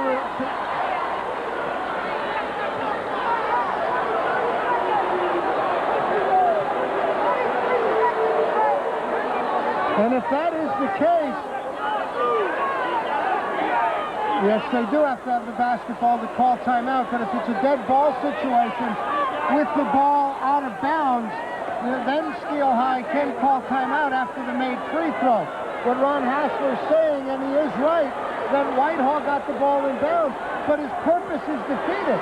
Steel High is going to get an opportunity to set up here and get full court pressure on Whitehall. And this is what he wanted to try and avoid by getting the ball in bounds immediately. Now you can get the timeout. Clearly Whitehall can call a timeout. Jones got that field goal. Not out of the woods yet. The Jets down by 2. 12 seconds, 46-44, Steelton. Good job by Jones. You know, a lot of times when it gets into this situation, and guys are launching threes, it really creates some opportunities inside, and Jones took advantage of one there. A lot of time, 12 seconds, a lot can happen. We'll see how Coach Hassler plays it. Sure, he's going to try and commit a foul and test Steel High at the free throw line again. And if not much time runs off and there's a miss, he'll have an opportunity, or one miss, he'll have an opportunity to get a shot and maybe come up with a tie and send this thing into overtime. The winner of this one will meet York, a 64-55 winner this afternoon, their ball game over Williamsport. So they will meet the winner. York will meet the winner of this one Wednesday. That will be the Eastern Final. Yeah, out west, the battle. There's the final. Out west, Punxsutawney is taking on Pittsburgh Central Catholic. Penn Hills is taking on Altoona.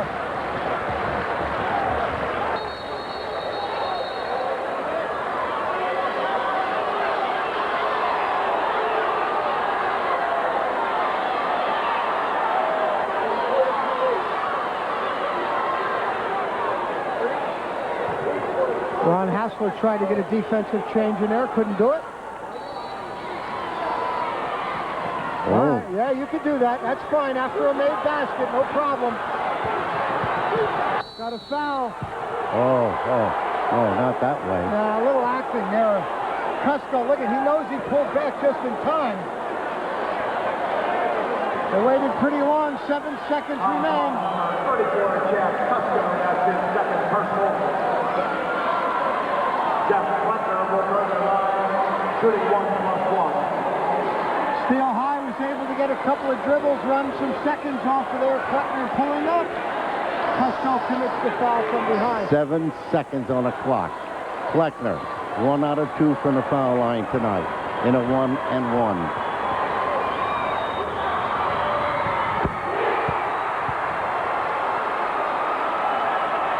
(47-44). The Steamrollers by 3. This is a big one.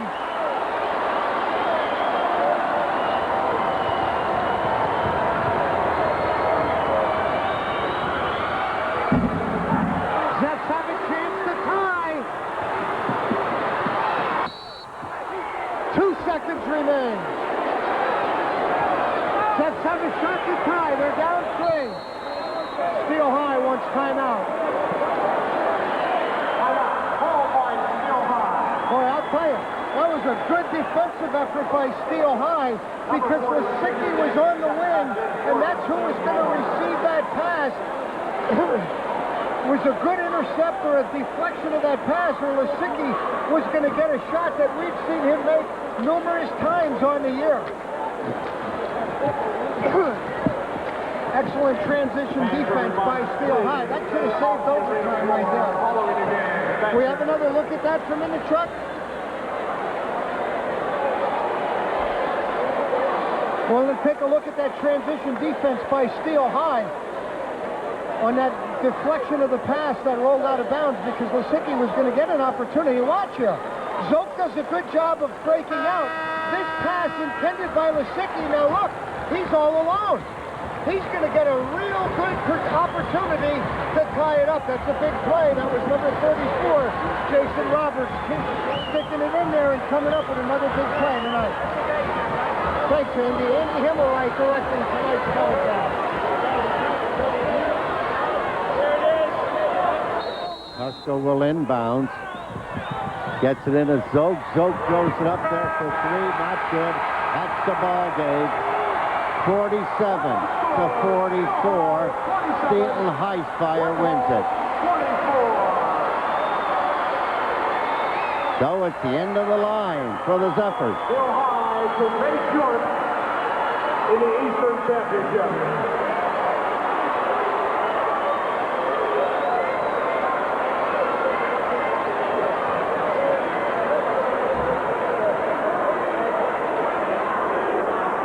A season that is a little difficult to describe has come to an end. There's my vote for Coach of the Year. These Zephyrs have done an incredible job this year. If you look back at tonight's game, they can look at a lot of areas where they could have won this game tonight. Free throw shooting, only 2 of 7 through 3 quarters. They lose the game by 3. Second shot opportunities by Steelton High. Numerous opportunities that they did not take advantage of through 3 quarters. Fourth quarter, it finally wore them down. They just didn't get enough, and Steelton High was able to capitalize. They were able to then maintain the lead. Turnovers, I don't know if I can fault them for that. I mean, we're sitting down here courtside. That is a great deal of pressure being applied to them. Double teams, sometimes almost erratic defense that forces those turnovers. I thought the guards and the team as a whole did an outstanding job of protecting the basketball. Steelton High, the team that maybe many people pick as the team that is favored to win it all. You must keep in mind that the 4A champion in state competition has come from the East each and every year, and Steelton High is the team that they're looking at this year. Whitehall, with the opportunities to win here this afternoon, just comes up 3 points short. John? All right, maybe you can find Hassler someplace and see if he'd like to talk. Maybe he'd rather stay in the locker room with his kids, but we'll check it out. At the end of the first quarter, Whitehall led 15-10. They outscored the Steelton High School team 8-6 in the second period to take a 23-16 lead into the locker room at the halftime break. After the intermission, the third period, Steelton High Spire outscored the Zephyrs 16-10 to chop the deficit, and after 3 quarters of play, Whitehall led 33-32. The fourth period also belonged to the Steamrollers as they outscored Whitehall 15-11 to win a ball game 47-44 in regulation. Rundown of scoring, individual scoring honors for the night went to Jason Roberts of Steelton High Spire. That is for the Steamrollers with 17 points. He had 6 field goals and 5 out of 6 from the foul line. E.T. Anderson had a field goal for 2. Jeff Kleckner had 4 field goals, 2 out of 4 fouls for 10. Seth Myers, 4 field goals, 4 out of 4 fouls for 12. And Junior Davis had 3 field goals. He missed a foul. He had 6. So the line for Steelton, 18 field goals, but they had 11 out of 15 from the foul line for their total of 47 with 12 personal fouls called against them. High man for Whitehall, once again, Pistol Pete Lisicki. 9 field goals, 1 of them a three-pointer. He wound up with 20 points on a night, 1 out of 3 from the foul line. Jeff Clark had a field goal. It was a three-pointer. Jenicola was scoreless. Chad Cusko was scoreless. Matt Zoke, 5 field goals, 1 out of 3 fouls for 11. Steve Jones had another good night, 5 field goals. He had 1 attempt from the foul line. He missed that for 10. So the line for Whitehall, 20 field goals. 2 of them were three-pointers and only 2 out of 7 from the foul line for their total of 44 with 15 personal fouls called against them. So that's it. That's the end of the line for Whitehall. They closed the books on a 26-7 record for this campaign. And the win up Steelton's record to 29-2. And we'd like you to join us again at 7 o'clock tonight when we'll bring you live from Johnson Hall and Moravian College campus, NCAA Division III Women's College Basketball. It'll be Moravian College, Mary Betts Greyhounds, along with Alma College from Alma, Michigan. 7 o'clock live on the Super 2 tonight. Don't forget, we had our entire technical crew here. Hope to get some of them over at Moravian College. Andy Himmelreich producing and directing tonight's show. And thanks to our cameraman for a super job today and throughout the season. So on behalf of our technical crew, Mike Zambelli, my sidekick, we'll be standing by just in case we can get Ron Hassler by. In case we do, let's pause for this moment.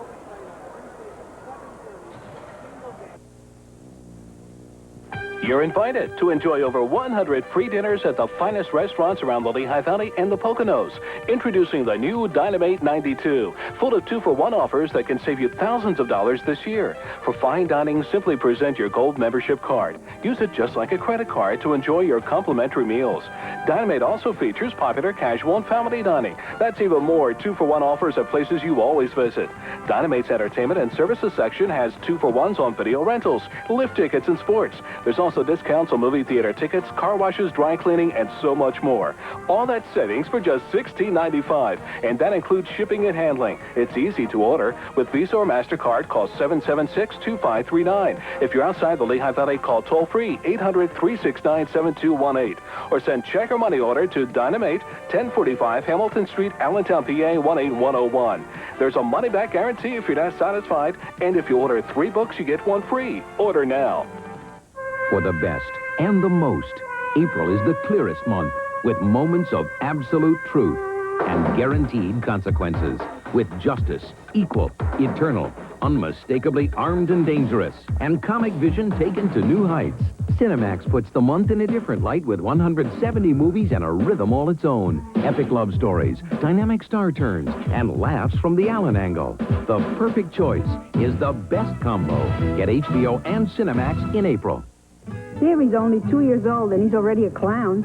And this one, he's 6 months. He had a terrible rash. Ma! Do the face. I'm not gonna. No. It is so funny. One eyelid comes completely down, and the other one stays up. Do it. I'm not gonna do that face in front of people, no. We got every comedian and their mother here at Comedy Central, the only all-comedy network. Freddie, get down from there. You'll hurt yourself. The Pennsylvania Interscholastic Athletic Association, dedicated to safety, education, and uniformity of competition among Pennsylvania's middle, intermediate, junior, and senior high schools' interscholastic sports. PIAA, dedicated to assist member schools to organize and develop an interscholastic athletic program which will promote, protect, and conserve the health and physical welfare of all participants, safeguards the educational values of, and cultivates high ideals of good sportsmanship. For over 79 years, the Pennsylvania Interscholastic Athletic Association has promoted academic excellence, uniformity of standards in competition, and physical well-being of all participating athletes in over 19 sports across the Commonwealth of Pennsylvania. The PIAA, cultivating better athletics today for a brighter future for Pennsylvania.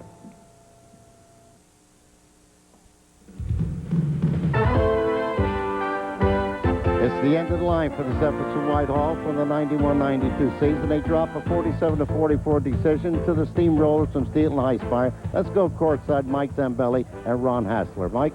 Thanks, John. I do have Coach Ron Hassler with me, and Coach, I know we've talked under a lot better circumstances. I want to thank you very much for spending a couple of minutes with us. I know in a difficult time. Congratulations on a fantastic season. Looking back here on the game, you did a real good job in that first half of limiting their high scores. The second half, they got a little of the best of you, scoring 20 points between them. Yeah, I think speed was such a factor, and when it came down to the end of the game, they got a number of steals coming up from behind and sort of turned things around real quick. Game went pretty much as designed. I mean, it's in the 40s, and that's where we wanted it to be. And we felt if it was in the 40s, we had a chance to win. 50s, a little bit less. Once it hits on the upper 50s, we don't have much of a chance. So we did mix these up quite a bit.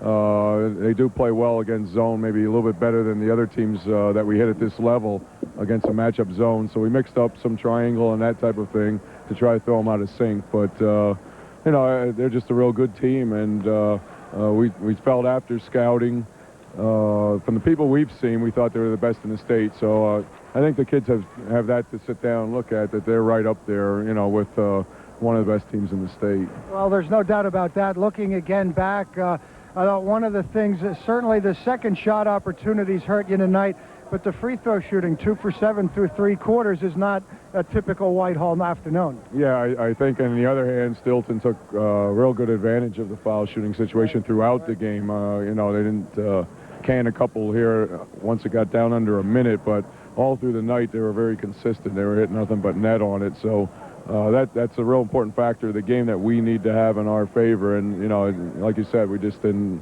do the job off of the line. But your team in that third quarter did a real good job. They came out all fired up for some turnovers, converted 3 in a row. You called a timeout immediately. I thought there you had a good shot. When you slowed that run down, I thought that might do it for you. Yeah, they came out in a real flurry, right, and got things into their type of game pattern. And I thought it was a great achievement for our kids just to stop that momentum. You know, because I'm not sure if that slam dunk was in that run or what, but their crowd just took over the arena for a split second, and I thought the kids just really got it back under control. At that point, the roof could have caved in on many teams, but like I said before, these guys have something special that just doesn't allow those things to happen. Coach, I know it's a difficult moment. I'm going to let you go. I want to personally thank you for taking the time in a difficult time. Congratulations on a successful year. You're a class man. So is your operation. Thanks, Coach. All right, John, with Ron Hassler, let's go back to you. All right, Mike, quickly wrapping it up. Steelton High's Pie 47, Whitehall 44, the end of the line for the Zephyrs, and that's it. On behalf of our fine technical crew, my sidekick, Mike Zambelli, I'm Johnny Dady saying good night from Hersheypark Arena, inviting you to join us at 7 p.m. live for NCAA college basketball from Johnson Hall on the Moravian College campus. This has been a Super 2 Sports presentation. Good night, everybody.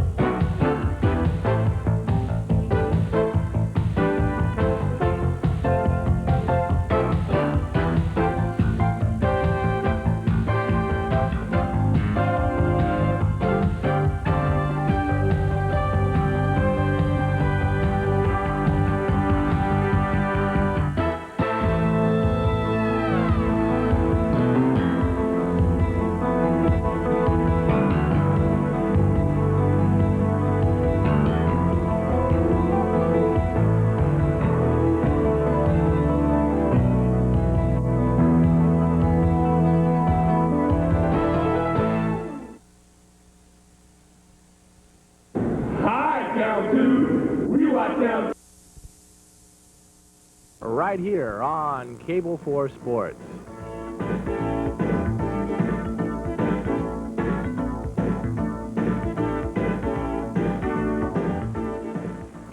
Hi, I'm Charles Tan. Please join us on the Mandarin Chef Chinese Cooking Show. Join Charles Tang and his Master Chef on the Mandarin Chef, Fridays at 7:30 on Twin County Cable 4.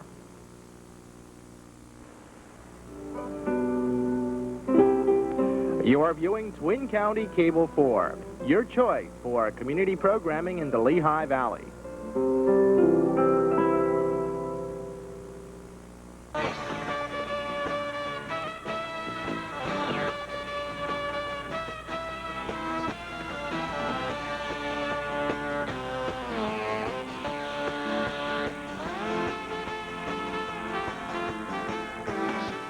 This Week in Basketball is brought to you in part by Rarick Dodge, your local hometown Dodge dealer, owned and operated by the Rarick family for over 60 years.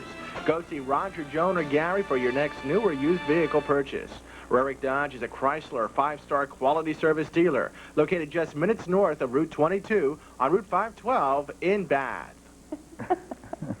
Hello, everybody. Welcome to This Week in Basketball, and I feel kind of strange being here in this position. I was supposed to be a guest here tonight for this program, and Bob Garrett, for a retired man, he's very, very busy, and he just could not be here today to do our final show in This Week in Basketball, and we do miss him. I wish he was here. He did all the rest, and he belongs in this position, but I'm Gary Laubach. Dick doesn't miss him at all. This is Dick Tracy.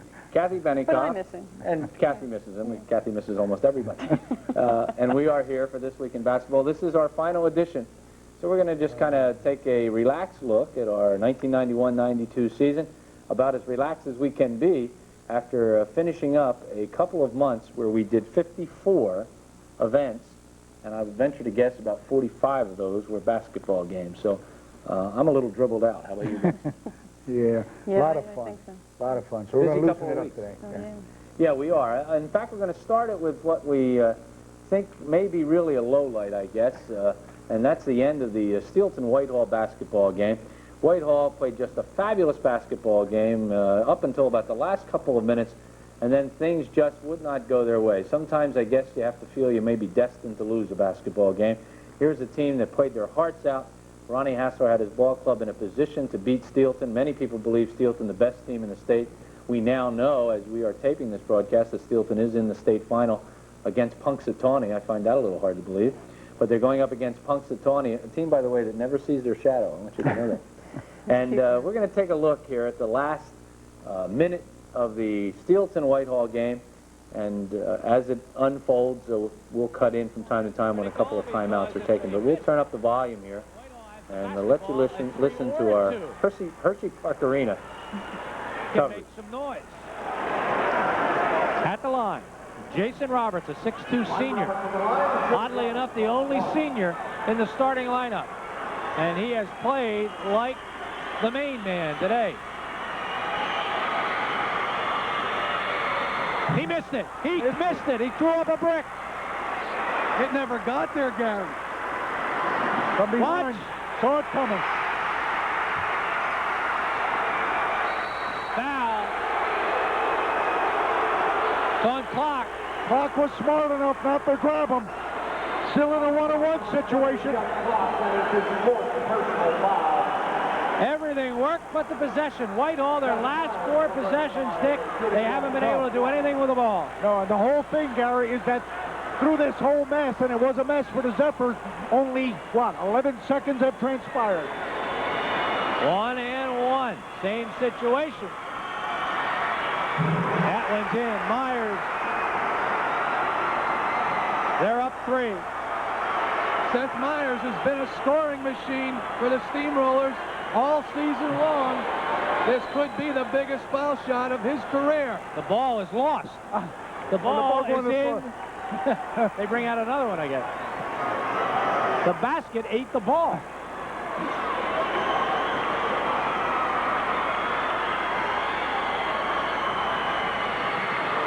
Four-point lead. Check the D. Check the D. Timeout. Now, what do we have? Nobody called timeout. There is no timeout. Nobody called timeout. The Zepps just lost 3 seconds off of that no call. Officials may be talking about that. They want to be alone. Yes. You know, that's not the real problem is the ball that we found that was eaten. It doesn't have any air in it. What are we going to do? Relax, relax. They're going to put 3 seconds back up on the clock. 3 seconds are going to go back up on the clock. All right. This official wants a microphone, Gary. He's a good man. He says that's why we get the big bucks. Make those kind of decisions. I like Steelton's defense. They're not going to let you get it up easily. Soak for 3, won't go. Jones up and in, timeout Whitehall. Well, now they got the quick foul. At this point, of course, the Zephyrs still had an opportunity to win the basketball game as Ronnie Hassler called a timeout.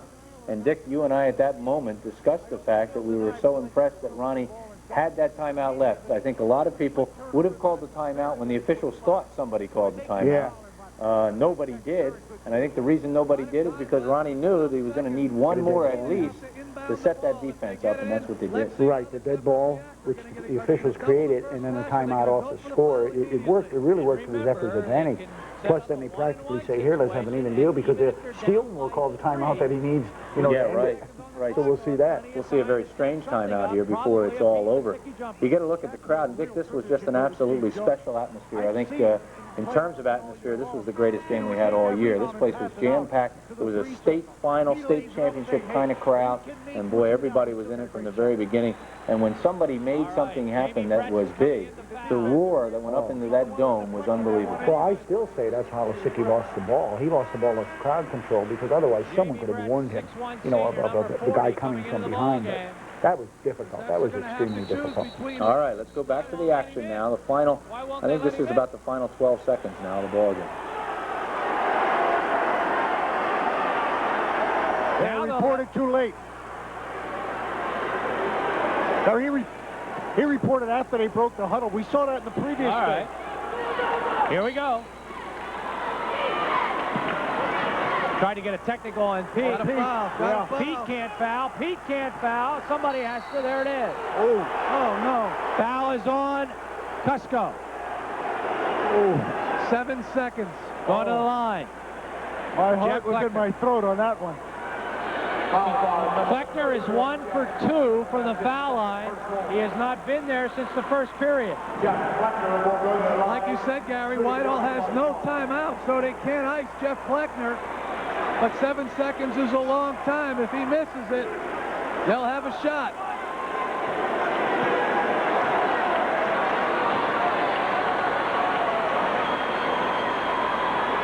I know it's tense when you start biting your nails. Fleckner gets the first. Well, the whole ball game comes down to this shot.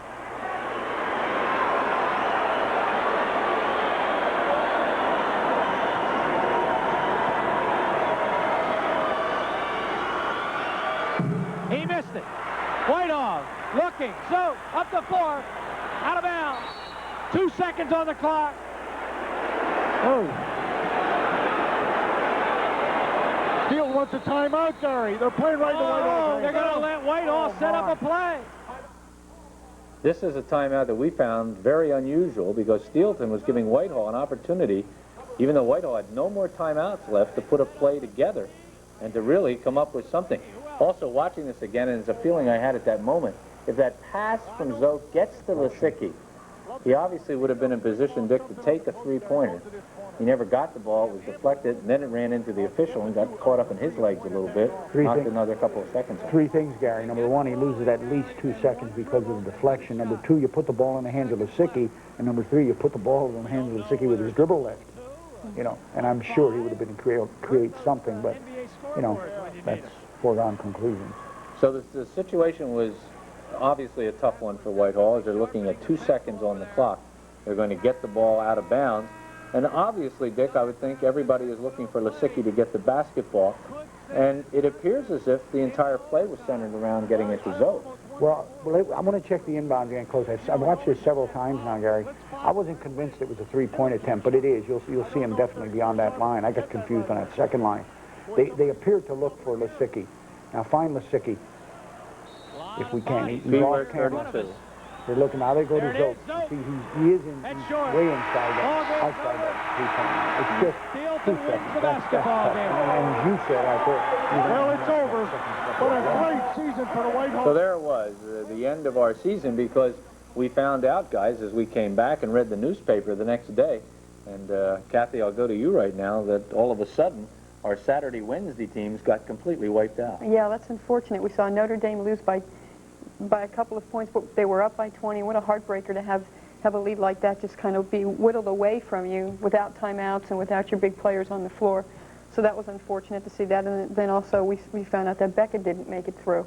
And that was unfortunate because they really had a nice team. And you know, you go through a kind of year like Notre Dame has had, just a great basketball season under Tracy Zarvatani, and then you have a ball game you definitely have in your grasp. I mean, you almost have it by the throat. Right.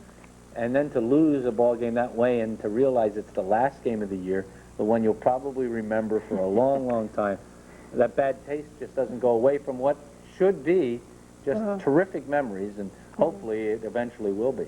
Well, I think those are the kinds of situations that you learn from. That'll never happen to Tracy again.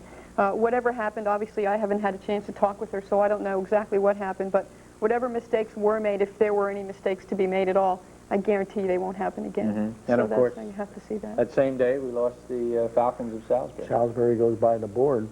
I think the one big surprise that would be remaining just because of a little bit of local interest that we have from the Valley, and that would be North Schuylkill's emergence. Back in it again. I mean, what did they do to Lancaster Catholic, who drowned Becca by 17? You know, now they come back and get a 20-pluser over the team that had Lancaster Catholic, you know, who was really, really sprouted as being the next AAA girls champion.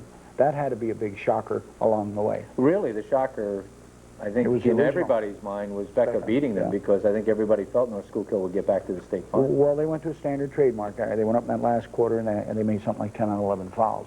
And, you know, a lot of those were pressure fouls. And actually, I think they wanted going away. It was 4, and then it was 6, and I believe it ended up 8. Right. So the foul line made it easy. All right, let's take a little bit of a look at the season, Dick, in terms of boys basketball. The Colonial League really was a very, very competitive league this year. Yeah, I brought all the preseason newspapers along, Gary, with all the headlines, and I was checking them. I was hoping you would have read those before the season. Oh, I did that too. Oh, I thought you were going to read them now. Yeah. But really, the only one who emerged, as predicted by the media, was Pocono Mountain Boys. Everything else was up for grabs. I mean, if you look at, everybody said Salisbury for Colonial Boys. Turns out to be Nazareth. Everybody said, well, here are Allen and Easton. Dead even. Dead even. And, you know, they went the other way. They went in the other direction, and Whitehall emerged. Then you go to the Centennial, which came out according to format because Pocono was able to do it. In the girls, I think just about everybody said Central, but Parkland was going to give them some vibes. Parkland was going to give them a little trouble. Caddy, I think they already had the engraving done on that trophy for Colonial. Along comes Southern Lehigh. And Centennial girls, I believe Notre Dame was highly touted, but Pocono Mountain girls came through there. Right.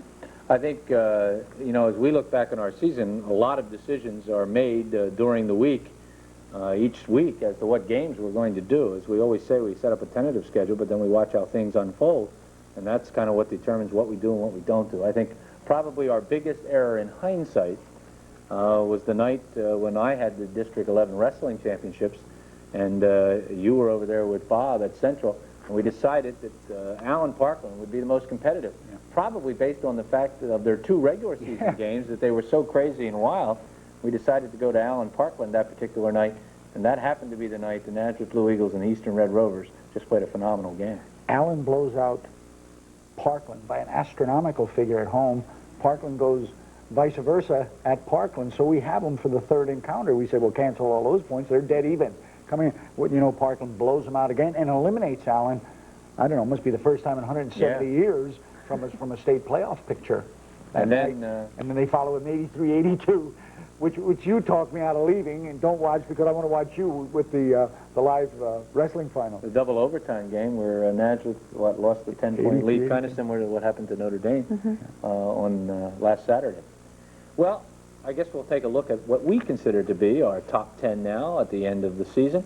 And there they are, and I welcome any conversation by either one of the 2 of you, but Dick, we did have at least some conversation about where Central and perhaps Easton belonged. And yeah, you know, you really can't dispute. I think at the end of the season, I don't think you look at the records as much as you look at the achievement.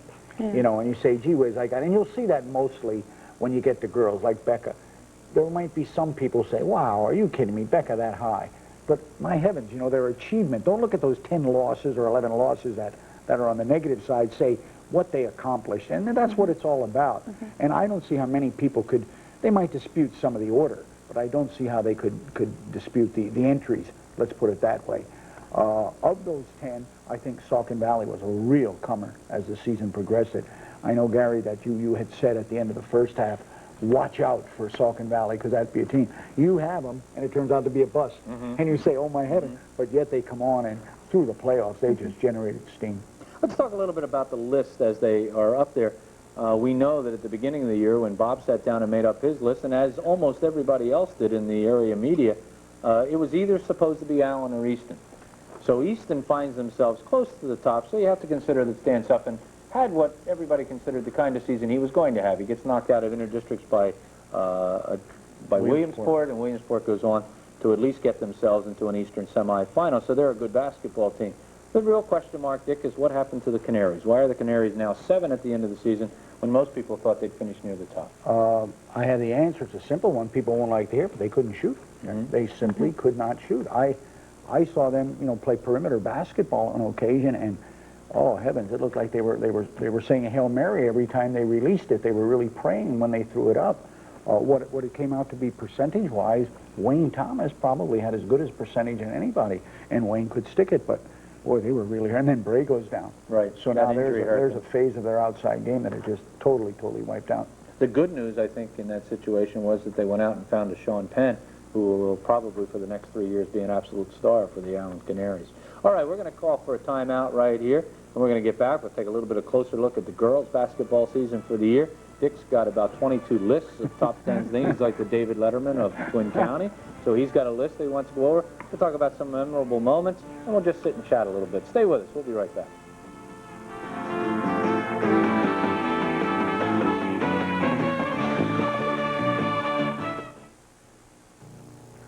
Tired of dining at the same place and staring at the same menu? Then travel on down the tracks to the Main Street Depot, Main and Lehigh Streets in Bethlehem. At the Depot, you'll dine in an authentic Victorian railroad station on all your favorite meat and seafood specialties. Also, on selected evenings, there's entertainment in the piano lounge. The finest in wines and mixed drinks complement the meals at the Depot. So for good food, fun, and entertainment, there's no place like the Main Street Depot. Call 868-7123 for reservations. MasterCard and Visa are gladly accepted. Welcome back. I'm Gary Laubach, sitting in for Bob Garris. This is Dick Tracy, sitting in for Gary Laubach. This is Kathy Benikoff, sitting in for Dick Tracy. And Dan Marakovitz wasn't able to get on here. We don't have enough chairs. And we are back, and we took a look at the men's and the boys' basketball season. And Kathy, I think as we look at the girls' basketball season, first of all, in the Centennial League, it was all Pocono Mountain. And after seeing that ball club, I can understand why they were so successful. Boy, they really did have a nice team, and how impressive they were against Downingtown. And I'll tell you what, I think it was unfortunate that Central Catholic saw that basketball game, because I think what it gave them was a false sense of security that this team isn't as good as we think they are, and then all of a sudden they come back and have a super night against Central last weekend. So I was very impressed with what Pocono Mountain did against Downingtown, but they just couldn't put it together when they played Central for the district title. The East Penn Conference this year was a little bit more competitive than in the last few years, and I think it created a lot more interest. And there are some teams that people are going to have to be more concerned about other than just Central Catholic. Oh, I think next year it's going to be extremely competitive. If we take a look at the top 3 teams, other than Central, of course, Central's going to have Jen Turzen back, who, what a phenomenal turnaround she made to become a strong post player. And, of course, Kelly Seneca's coming back, and so on and so forth. But if we take a look at Parkland, they're going to miss Sokowski. But inside they still have Walker, they still have Whitaker, so they still have their outside team. What they're going to have to do is replace somebody on the inside in the paint. I've become a little bit more impressed, too, the more I see some of these other teams now. There's a lot of good coaching going on in the East Penn Conference in girls basketball. Well, I think you have to. You have to coach. You just can't throw people out on the floor and say, okay, let's play basketball. It's not that way anymore. It hasn't been that way for 10 years. And I think it's the coaching in the East Penn League and basically in the Lehigh Valley that has represented us so much in the state championships. The Colonial League always seems to be a little bit of a mishmash with the Caddies, the Southern Lehighs, the Salisburys, all those teams trying to go at it each and every year, and then sometimes a team just sneaks in there to do a good job and become maybe the 4th team or the spoiler. But that league, never a certainty as to who's going to win the title. I'll tell you what, Southern Lehigh just kind of sneaked in the back door, didn't they? Tia Andrizovich, what a pure, we talked about the jump shooting of Tora Zuper in the state championships, but Tia Andrizovich has just a wonderful shot from the outside, and Kim Mack came around and played strong, and Eve McGowan. So they really had a nice nucleus there that people may have overlooked initially. All right, we have a top 5 for girls basketball. I'm not sure why we only took 5, but we did. And Kathy, any comments about the teams up there? I think it's certainly a good sign to see Liberty move all the way up there to a number 2 this year. Well, I'll tell you what, that's all blood and guts when you talk about Liberty. They were all over the basketball floor. We talk about the team winning with the most Band-Aids. Well, Liberty certainly has them. But I was real impressed with not only Libby Lyons on the outside, but Jen Wesco's play this year as a sophomore. What a super basketball player. And their height inside really helped them along as well with Cornish and Briggs. However, next year they will lose Rosada, who was their 3-point threat, and also Cornish. So they're going to have to look to Briggs and Lyons and Wesco next year. Dick, I know a friend of yours is up there, Dickie Schmidt. Is he just going to coach forever, or do you hear any news about it? Well, he loves this study. He loves girls. He kind of wanted to get on that staff. I don't know what his termination date is, Gary, but you and I will no longer be around to see it. Let's put it that way. Well, so as soon as those guys retired, they threw the ball out. That's when I quit. That's a team. You talk about a team coming back. That is a team that is loaded, and they're going to have people, and they got a good program. They had a highly successful JV. They lose Katie Steele, you know, a real hammer inside, a real tough kid, a real great defensive player. But other than that, they're wall to wall. You know, with people coming back are good, and Tiffany Beddix is only a Frosh, you know. Stuff like Knobloch, they're just loaded. They have some fine people. So Schmidt's like, what, the grandfather of this team now? I mean, grandfather. Well, he just starts in and out of the huddle. They never even see him. You know, they hear something like that, and then he's gone. You know, they look at Father Mako, they look at Lou Sabler or something like that. You know, but Schmidt's gone. He's in and out. He defies him. He beguiles him. Let's put it that way. Well, why don't you beguile us here a little bit? Dick Tracy, at the end of every year, always creates some lists. Yeah. And sometimes it includes a bag of potatoes and things like that. But that's well, Mary's list. Yeah, but he usually has another list. We threw together. I threw together, Gary, and you got to understand. And we can interrupt, by the way, this list is not sacred at all. You can interrupt any time. Oh, really? Oh, yeah. Yeah, we can throw it out. Okay, got a lighter. I disagree. Burn it. No, is that too early? Okay.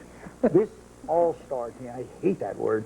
These all-star performances are based on kids that we've seen only on the tube. So a lot of young people are going to be missed, obviously. Okay. But it's based on kids we've seen, and we've seen them in action on TV. In other words, you might have a list of kids we've never seen? Oh, yeah. You know, for games, you know, when you're off a night and you go watch somebody play. Oh, all right. You know, like in Pittsburgh or something somewhere. 4 guards, 4 forwards, and 2 pivot guys. We did it legally. Okay. The guards, Steve Gordon of Nazareth and Antoine Hubbard of Salisbury. The other 2 guards, we have Thad Jennings of Becca. People are going to question that. Thad, really a one-year player. Played as a sophomore and played as a senior. And I'll tell you, I'll match his speed on the court against anybody. Every time I saw Thad, and we had him on TV for most impressive, and Greg Spang. Spang, I put in there, what a defensive player. He's a pest. Yeah, well, he just bothers the heck out of you. Just about what I call him on my other team. Oh, okay, okay. So those 4. At the forwards, we had, of course, L.J. Bennett, the MVP of the East Penn League. He did some MVP playing for our attention also. Pete Lisicki would be the other one. Now, Andy Stevens, who to me personifies what you look for in a basketball player. And the only outsider, Gary, of the non-locals, I just had to throw that Scott Stevens in there. That kid from Pleasant Valley, the night we saw him against Dira, he was unstoppable. If it wouldn't have been for Hubbard's magnificent performance, that had to be the best individual performance that I think he had, what, 39 that night? Oh, it was unbelievable. Yeah. He did. And he scored from outside, inside, you know, any way you wanted him, off the pressure, whatever. Our post people might surprise some people, but I just got to give the kid credit. Sean Krauthammer, I thought he just did tremendously for Saucon Valley, and a lot of times he wasn't fed that well. He had to go get it, and he scored most of his points in blue collar area. And the other one, I'm sorry, I didn't include Fitzpatrick, not because he wasn't that brightest shining star, but Steve Jones, because he simply came from nowhere, you know, as a total bench player. Maybe he doesn't even get a jersey this year, to a kid who really excelled in his job. And his job was playing mid to low and scoring. Turnaround score, inside score, power score. He did exactly what he was instructed to do. So I had to include him. Did you notice his top 5 included 12 players? Yeah, I was noticing that. He said I he did it legally, but he said we were going to do... No, we get to that other category later. Okay. Obviously, math is not one of them. Right. Of which 5 are underclassmen, by the way. Of those 10, 5 will be back. That speaks well for Lehigh Valley basketball. Now, do you want to go to that all undergrad team coming back next year? Yeah, let's go to the youngsters. And I don't take credit for this myself. We threw this together as a team. Coming back alphabetically, so we show no favoritism. Sean Krauthammer will be back. Antoine Hubbard, obviously, will be back. Pete Lisicki will be back. Jason Moyer, what a key sophomore he was for Durham High School this year. Josh Stelzer. Half the people in the Valley don't know the name. We do. That kid just did a tremendous job for Parkland High School. And a 6, we can't bypass Wayne Thomas. Biggest hands in the Valley. Manipulates the ball quite well. Are all categories, Gary? Are there any trumpet blares or anything coming on now? Okay. The most intimidating. Had to get Terrence Fitzpatrick in there. By far, the most intimidating player on the court. Best dunker, too, by the way. You probably didn't see them. Well, I've never seen But him. he's the best dunker in the league. Best blue collar I had to give to Tim Cramsey over Central Catholic, although his left-handed buddy, Fatzinger, I was going to say. too far behind him. He'd rip the shirt off. How you like this one? Most physical. Jeff Fisher. Remember those body blocks he would set out in half court? Jeff Fisher he would put people into submission. Yeah. I put him in there. Most annoying, that has to be Greg Spann. Most annoying to an offensive player had to be Greg Spann. He would go nose to nose. He'd go in your belt. I think he'd open your shoelaces. I think he would do everything defensively. See, I put Danny on that. Yeah, Danny Morocco. Most welcome back next year, that's a tie. Antoine Hubbard and Pete Lasicki. I think all people will. And I picked Kathy for that. And I picked Eric.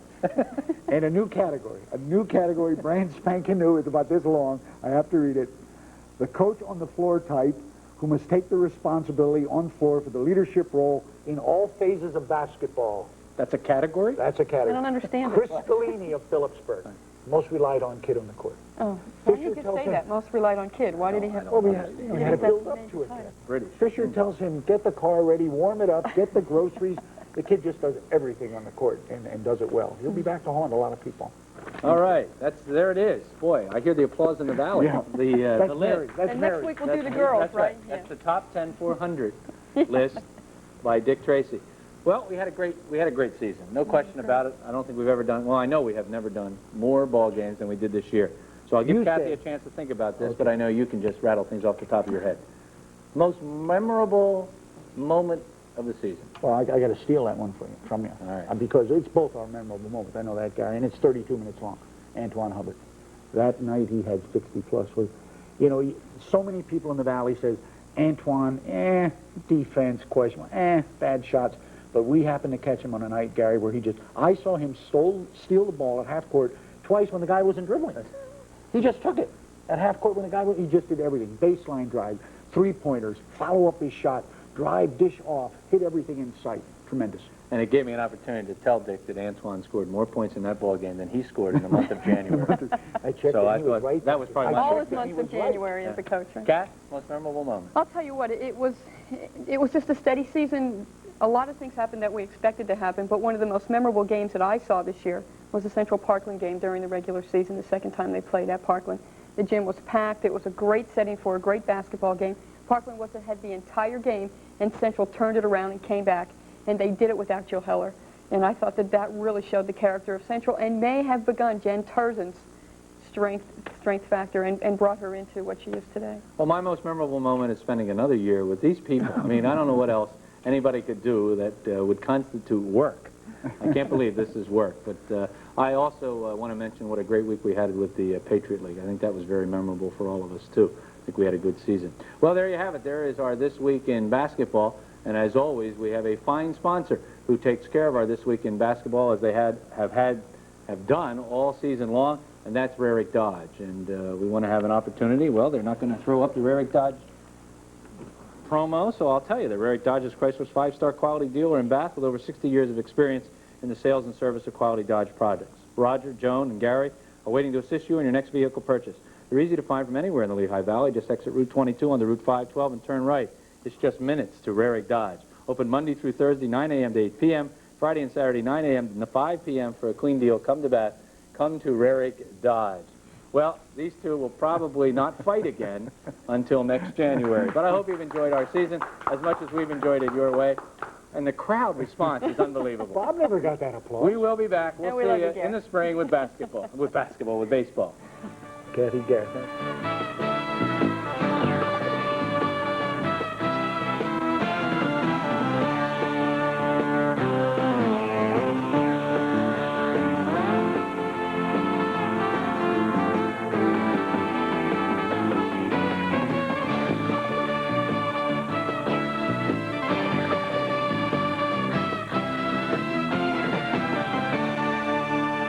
Next week in this time period, Twin County Cable 4 Sports presents the Lark All-Star Basketball Classic. Sunday night on Twin County Cable 4 at 7 p.m., the Northampton Community College presents Art History. Followed at 8 with the Sunshine People, at 8:30 Vive, at 9 Interfaith, at 10 Video Waves, and at 10:30 the Sturdy Bakers Comedy Show. That's what's happening Sunday, March 29th, right here on Cable 4.